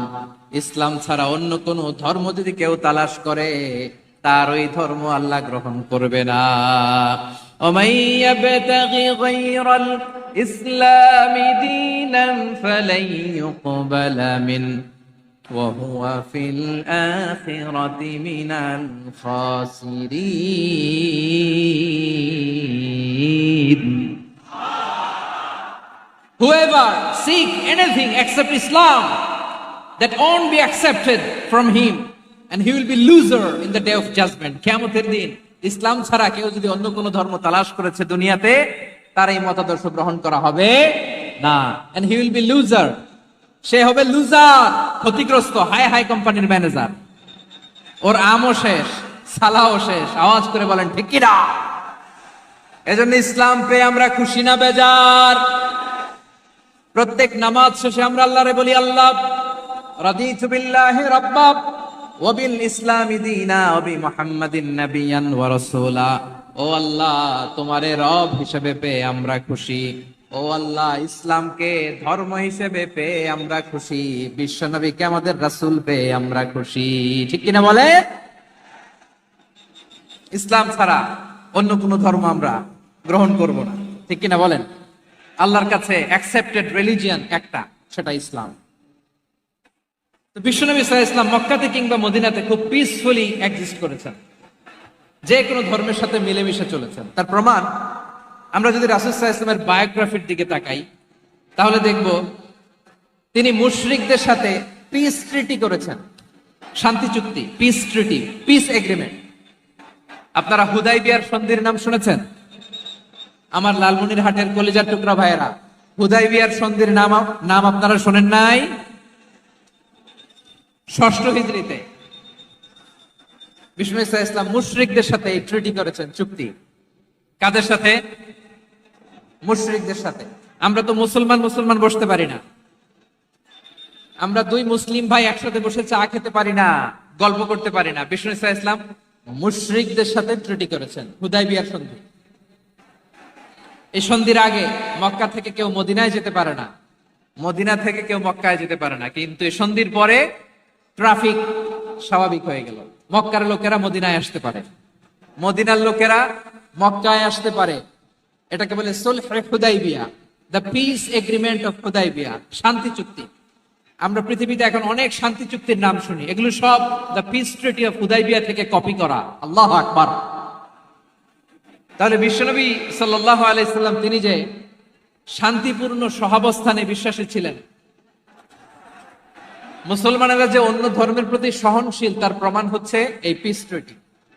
শুধু তাই নয়, মাইকের সাউন্ডটা একটু বাড়াই দিতে হবে, খুব দুর্বল, একটু মজবুত করতে হবে, আর একটু ক্লিন করতে হবে, আর সবগুলা জায়গায় সাউন্ড যাচ্ছে কিনা একটু ক্রস চেক করতে হবে। হ্যাঁ, পাবেন পাবেন, দিচ্ছে mic operator, he is trying his level best, দিচ্ছে।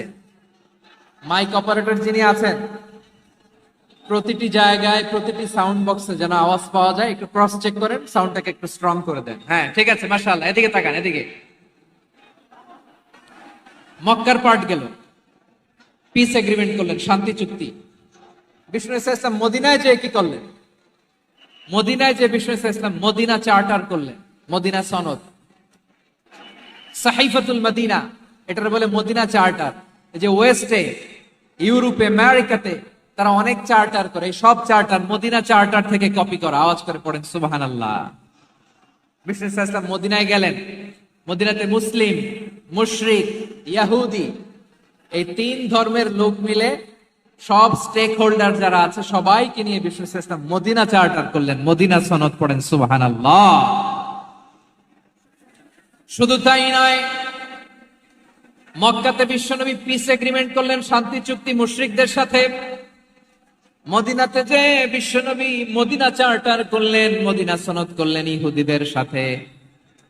আবার মদিনাতে বিশ্বনবী ইহুদিদের সাথে পিস ডায়ালগ করলেন, ইন্টারফেথ ডায়ালগ করলেন, আন্তধর্মীয় সংলাপ করলেন, যে সংলাপের মূল ভিত্তি ছিল তাওহীদ। মূল ভিত্তি ছিল কি? তাওহীদ। বিশ্বনবী ইহুদিদেরকে ডাকলেন, আহ্বান করলেন, কুল ইয়া আহলাল কিতাবি তাআলাউ ইলা কালিমাতিন সাওয়াইন বাইনানা ওয়া বাইনাকুম আল্লা না'বুদা ইল্লাল্লাহ ওয়া লা নুশরিকা বিহি শাইআন ওয়া লা ইয়াত্তাখিযা বা'দুনা বা'দান আরবাবাম মিন দুনিল্লাহ فإن تولوا فقولوا اشهدوا بأننا مسلمون। সুবহানাল্লাহ পড়েন। বিশ্বনবী মদিনার ইহুদিদের ডেকে বললেন, ও ইহুদিরা, শোনো শোনো, আসো এমন একটা আদর্শের প্রশ্নে আমরা একত্রিত হই, যে আদর্শের প্রচার তোমাদের নবীরাও করেছে, আমিও করি, যে আদর্শের কথা তোমাদের পবিত্র ধর্মগ্রন্থগুলোতে আছে, আমার কোরআনেও আছে। সেটা হলো তাওহীদ। আমরা এক আল্লাহ ছাড়া কারো ইবাদত করব না, আল্লাহর সাথে কাউরে শরীক করব না, আল্লাহ ছাড়া কাউরে রব মানব না। পড়েন সুবহানাল্লাহ। তাহলে আমার প্রিয় লালমনিরহাটের ভাইরা, মদিনাতে যে তিনি মদিনা চার্টার করলেন, মদিনা সনদ, পিস ডায়ালগ করলেন, শান্তির সংলাপ, ইন্টারফেথ ডায়ালগ করলেন, আন্তধর্মীয় সংলাপ, যার ভিত্তি ছিল তাওহীদ। সুবহানাল্লাহ পড়েন। তাহলে অন্য ধর্মের প্রতি সব সময় ইসলাম সহনশীল, টলারেন্স। যদি আপনি দেখতে চান ইসলামের নবী বিশ্ব নবীর দিকে তাকান, ঠিক কিনা বলেন? আমরা তো সংখ্যালঘুদের রাইটস প্রোটেক্ট করার জন্য কত আইন বানাই, কত বৈঠক করি, কত সংবাদ সম্মেলন করি। বিষ্ণু সাল্লাল্লাহু আলাইহি ওয়াসাল্লাম সংখ্যালঘুদের রাইটস এর ব্যাপারে, অধিকারের ব্যাপারে যে কথা বলেছেন, শুনলে আপনি অবাক হয়ে যাবেন। বিশ্বনবী বলেন, আলা মান যালামা মুআহাদান আও ইনতাকাসাহু আও কাল্লাফাহু ফাওকা তাআতিহি আও কাল্লাফাহু ফাওকা তাকাতিহি আও আখাযা মিনহু শাইআন বিগাইরি তিবি নাফসিন ওয়া আনা হাজিজুহু ইয়াউমাল কিয়ামা। খবরদার, জেনে রাখো, কেউ যদি কোনো সংখ্যালঘুর উপরে অত্যাচার করে, কোন সংখ্যালঘুর প্রাপ্য থেকে যদি কেউ কাউকে ঠকায়, সংখ্যালঘুর উপর যদি কেউ কষ্ট দেয়, কোন সংখ্যালঘুর সম্পদ যদি কেউ জোর করে কেড়ে নেয়, আমি কিয়ামতের দিন বিশ্বনবী ওই সংখ্যালঘুর পক্ষে আর ওই মুসলমানদের বিপক্ষে বাদী হয়ে দাঁড়াবো। সুবহানাল্লাহ বলতে পারলেন না? আল্লাহু আকবার। আপনি নামাজি, আপনি মুসল্লি, আপনি হাজী সাহেব, তাহাজ্জুদ পড়তে পড়তে কপালে দাগ ফেলে দিছেন, আপনার প্রতিবেশী হিন্দু, ভাবছেন আমার তো পাওয়ার আছে, ওর জমিটা দখল করি। বিশ্বনবী বলেন, কিয়ামতের দিন ওই হিন্দুর পক্ষে তোর বিরুদ্ধে আমি বাদী হয়ে দাঁড়াবো। পৃথিবীর কোন ধর্মে এরকম স্টেটমেন্ট পাবেন? পাবেন? আপনি ভাবছেন আপনি নামাজ পড়লে হাজী সাহেব কপালে দাগ ফেলায় দিলে আপনি সেলসালায় জান্নাতে চলে যাবেন না? খবরদার, বিশ্বনবী বলেন, কোন সংখ্যালঘুর উপর যদি কেউ আক্রমণ করে, তার প্রাপ্য তাকে না দিয়ে যদি তাকে ঠকায়, তার উপর জুলুম করে, তার সম্পদ যদি কেড়ে নেয়, আমি নবী, তুমি মুসলিম হইতে পারো, মুসল্লি হইতে পারো, তার পক্ষে তোমার বিপক্ষে আল্লাহর দরবারে বাদী হয়ে দাঁড়াবো। আচ্ছা লালমনিরহাটের ভাইরা, কথা বুঝতে পারলে আওয়াজ করে উত্তর দেন। বিশ্বনবী যদি কারো বিপক্ষে দাঁড়ায় কিয়ামতের দিন, আই রিপিট, আমি আবারও বলছি, বিশ্বনবী যদি কিয়ামতের দিন কারো বিপক্ষে দাঁড়ায়, ও তো সেলসেলায়া জান্নাতি, তাই না? জান্নাতি না? যে নবীর সুপারিশ ছাড়া জান্নাতের গেটও দেখা যাবে না, ওই নবী যদি বলে তোর বিপক্ষে আমি বাদী হয়ে দাঁড়াবো, ওই জান্নাতে আর ঢোকার কোনো সুযোগ আমাদের থাকবে?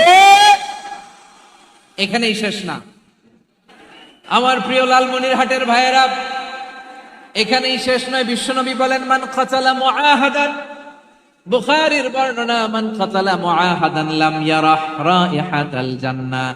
কেউ যদি, কোন মুসলিম যদি অন্যায় ভাবে কোন সংখ্যালঘুকে হত্যা করে, কোন হিন্দুকে হত্যা করে, কোন বৌদ্ধরে হত্যা করে, অন্যায় ভাবে কোন মুসলিম যদি কোন সংখ্যালঘুরে হত্যা করে, জান্নাতে যাওয়া তো দূরের কথা, ওই মুসলিম জান্নাতের ঘ্রাণও পাবে না।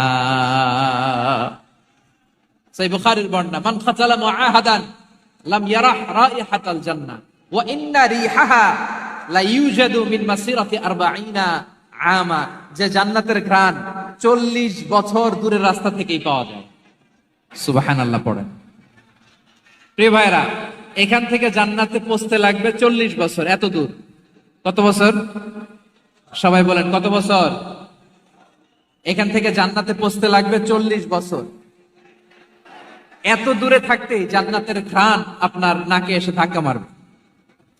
বিষ্ণুই বলেন, যে ব্যক্তি কোন সংখ্যালঘুকে হত্যা করে, জান্নাতের ঘ্রাণ তো পাবেই, জান্নাতে তো ঢুকতে পারবেই না, জান্নাতের ঘ্রাণও তার নাকে লাগবে না। পড়েন নাউযুবিল্লাহ।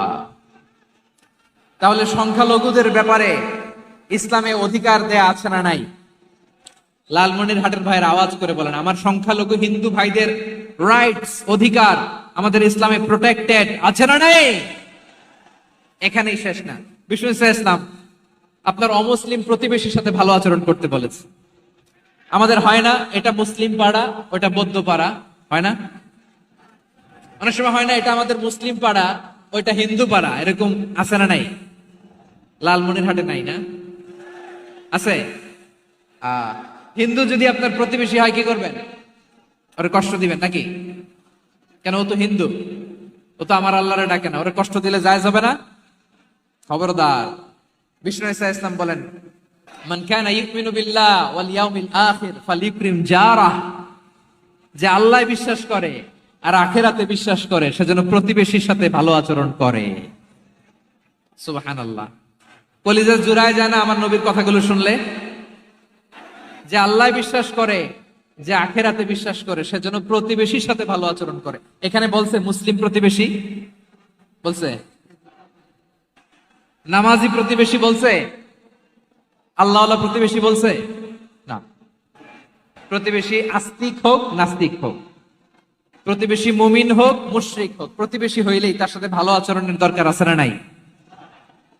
আমার প্রিয় লালমনিরহাটের ভাইয়েরা, বিষ্ণু ইসলাম ওনার ইহুদি প্রতিবেশীদের দেখাশোনা করতেন। আওয়াজ না শোনা যাক, আমারও তো দেখা যায়, আমারও তো দেখা যায়। তাকায় থাকেন, তাকায় থাকলে সওয়াব হবে।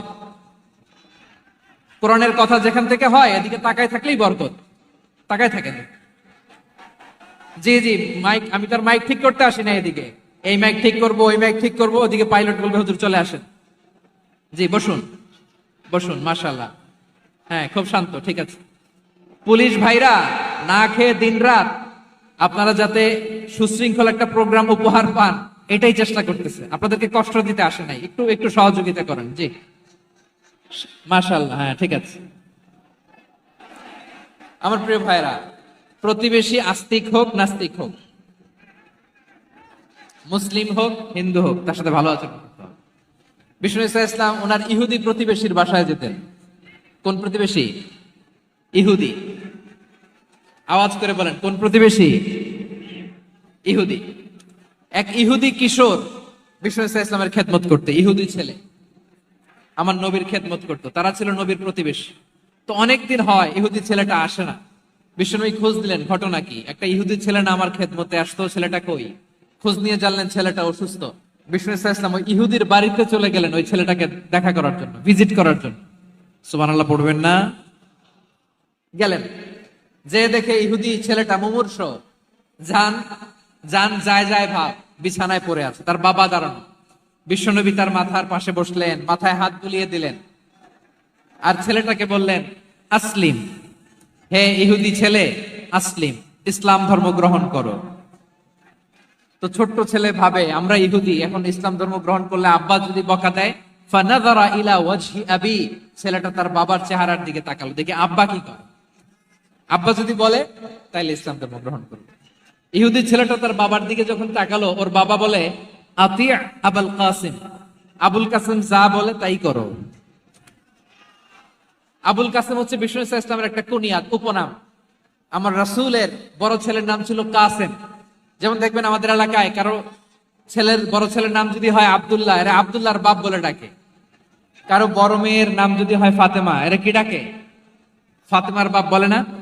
তো বিষ্ণু ইসলামের বড় ছেলের নাম ছিল কাসেম।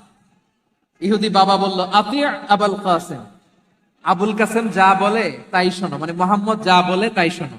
এই কথা শুনে ছেলে সাহস পাইছে, ছেলে আবার পড়তে আরম্ভ করলো, আশহাদু আল্লাহ ইলাহা ইল্লাল্লাহ ওয়া আশহাদু আন্না মুহাম্মাদার রাসূলুল্লাহ, পড়েন আল্লাহু আকবার।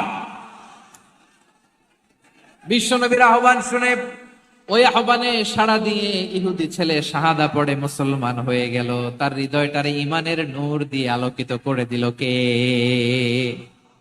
প্রিয় ভাইরা, এবার রাসূল সাল্লাল্লাহু আলাইহি ওয়াসাল্লাম বের হয়ে আসলেন ঘর থেকে, আর বললেন, আলহামদুলিল্লাহিল্লাযী আনকাযাহু মিনান নার, প্রশংসা সে আল্লাহর, যে আল্লাহ জাহান্নামে চলে যাচ্ছিল প্রায় এমন একটা লোককে মুহূর্তের মধ্যে কালেমায়ে শাহাদাতের বদৌলতে জান্নাতি বানায় দিলেন। আওয়াজ করে পড়েন সুবহানাল্লাহ।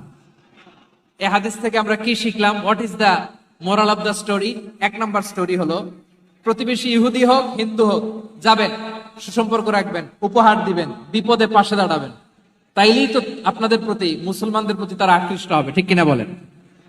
আপনি যদি হিন্দুদের সাথে বৌদ্ধদের সাথে নাই মিশেন, নাস্তিকের কাছে নাই যান, তো ইসলামের সৌন্দর্যটা ওরা বুঝবে কেমনে? আমার অনেক হিন্দু পরিচিত ভাই আছে, ওরা আমাদের ইফতারির প্রোগ্রামে এসে একসাথে ইফতারি করে। অনেক মদখোর আমার সাথে বসে একসাথে ডিনার করে, হাফ প্যান্ট পরা, গলায় স্বর্ণের চেইন, হাতে স্বর্ণের ব্রেসলেট, আইসা আমার সাথে ডিনার করছে, আছে এরকম। গাঁজাখোর, আমি বলে আসো, welcome, welcome to my dinner, আসো বসো। বসলেই তো আমি ওর ডিএনএ, চিন্তার ডিএনএ চেঞ্জ করে দেওয়ার সুযোগ পাবো, চিল্লায় বলো ঠিক কিনা? আসতে হবে আমার কাছে। Our door is open. The door of Islam is open 24/7. সব সময় আমাদের ইসলামের দরজা আমার অমুসলিম ভাইদের জন্য খোলা আছে না নাই? এই হাদিস থেকে দুইটা শিক্ষা। এক নম্বর শিক্ষা, প্রতিবেশী মুসলিম হোক অমুসলিম হোক, যান, অসুস্থ হইলে একটু আপেল নিয়ে যান, আঙ্গুর নিয়ে যান, কমলা নিয়ে যান, তাদের সাথে ভালো আচরণ করেন। ইসলামের বিউটি দেখে, সৌন্দর্য দেখে অবাক হবে, নসিব ভালো হলে কোনোদিন কালিমা পড়ে মুসলমান হয়ে যাবে, ঠিক কিনা বলেন? তাহলে অমুসলিমের সাথে ভালো সম্পর্ক। বিশ্বনবী ইহুদির বাড়িতে গেলেন, ইহুদির বাড়ি, আর আমার মুসলমান ভাই আমার কাফের বলে, এরকম আছে না নাই? মুসলিম মুসলিমরা দেখতে পারে না, সহ্য করতে পারে। বিশ্বনবী সাল্লাল্লাহু আলাইহি ওয়াসাল্লাম ইহুদির বাড়িতে গেলেন, এটা একটা শিক্ষা। আরেকটা শিক্ষা হলো, ভাইয়েরা, ধাক্কা মেরে এসে সামনে এসে কি লাভ? প্রোগ্রাম তো শেষ হচ্ছে, এখনই শেষ হচ্ছে। তো এই যে আমাদের বকশি ভাই ওয়াদা নিল, হাত তোলালো, মিম বলে এত কথা বললো, তো আমি জেলায় জেলায় যে খালি হাত নাড়াই তোমাদের জন্য নাকি? হ্যাঁ, হাত নাড়াই শুধু। এই ধাক্কাইতে ধাক্কাইতে এদিকে এসে হাত নাড়াইতেছে, হয়েছে তো, দেখলাম তো, ঠিক আছে, মাশাআল্লাহ, অনেক সুশৃঙ্খল, অন্যান্য যে কোনো জেলার চেয়ে অনেক সুশৃঙ্খল। আমার দিকে তাকাও, আমার দিকে তাকাও, ঠিক আছে। এই যে দাঁড়িয়ে আছে, একটা ছেলে নড়ে না, দেখছেন? মাশাআল্লাহ, মাশাআল্লাহ, মাশাআল্লাহ। হ্যাঁ, এইভাবেই। আর কয়েকটা মজাদার কথা আছে, শোনো। এই হাদিস থেকে আমাদের শিক্ষা হলো, আমার প্রতিবেশী যেই ধর্মের হোক, আমি সম্পর্ক রাখবো। অসুস্থ হলে যাব, কি বলেন ভাইরা? যাবেন না? যাবেন না আপনারা? আচ্ছা, 2 নম্বর শিক্ষা হলো, বিষ্ণু ইসলামের খাদেম ছিল ইহুদি, এতদিন খেদমত করলো, একদিনও বিশ্বনবী ওরে কালিমার দাওয়াত দেয় নাই। কারণ কি? বিশ্বনবী একটা ভালো সময়ের অপেক্ষা করতেছিলেন, প্রপার টাইমিং। দাঈর কাজ হচ্ছে দাঈ ইলাল্লাহ, সে হচ্ছে সুযোগ সন্ধানী। দাঈ সুযোগ খোঁজে, কখন দাওয়া দিলে ব্যাটে বলে হবে, ঝুপ বুঝে কোপ মারে, ঠিক কিনা বলেন? বিষ্ণু ইসলাম ভালো সময়ের অপেক্ষা করতেছিলেন, দেখি ভালো সময় আসুক আসুক আসুক আসুক। আস্তে আস্তে এমন সময় আসছে, ছেলে এবার মুমূর্ষ। অসুস্থ ব্যক্তির হৃদয় অত্যন্ত নরম থাকে। হসপিটালে যখন কেউ যায় তার হৃদয়টা বড্ড নরম থাকে, মৃত্যুর ভয়ে তার অন্তরটা নরম থাকে, ঠিক কিনা বলেন? এই প্রপার টাইমিং এর অপেক্ষা করতেছিলেন। যখনই টাইমিং পেয়েছেন দাওয়াত দিলেন, পড়ো লা ইলাহা ইল্লাল্লাহ, সুবহানাল্লাহ পড়েন সবাই। তাহলে ইসলাম অমুসলিম প্রতিবেশীর সাথে ভালো আচরণ করতে বলে। ইসলাম অমুসলিম মাতা পিতার সাথেও ভালো আচরণ করতে বলে। মাতা পিতা যদি অমুসলিম হয় তারা ফেলে দিতে পারবেন? পারবেন?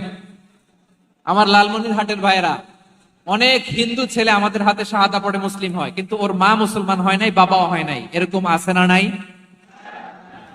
তো ও হয়েছে মুসলিম, মা বাপ হিন্দু, এখন মা বাপ কি বাদ?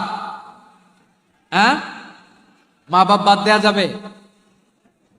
যেই মা আপনারে 9 মাস 8 মাস পেটে ধারণ করলো, আপনার মায়ের নার ছেঁড়া ধন, আপনি ওই মারে বাদ দিতে পারবেন? যে মায়ের বুকের তাজা দুধ খেয়ে আপনি আজকে বাড়ন্ত তাজা তরতাজা, ওই মারে বাদ দেয়া যাবে? মায়ের এক ধারে দুধের দাম, কাটিয়া গায়ের চাম, পাপুষ বানাইলেও ঋণের শোধ হবে না।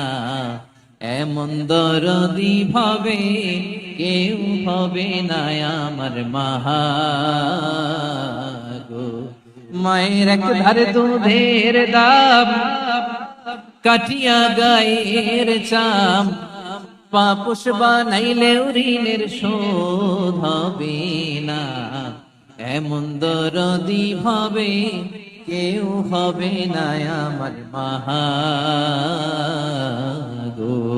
ঠিক কিনা? মাকে তো বাদ দেওয়া যায় না। وقضى ربك ألا تعبدوا إلا إياه وبالوالدين إحسانا। আল্লাহ বলে অবধারিত দুইটা ভার্ডিক্ট তোমাদের জন্য, এক আল্লাহর ইবাদত করবা আর মা বাবার প্রতি ইহসান করবা। আদেশটা কার? মা বাবার প্রতি ইহসান করতে হবে। আমার মা হিন্দু হোক ভালো আচরণ করতে হবে, বৌদ্ধ হোক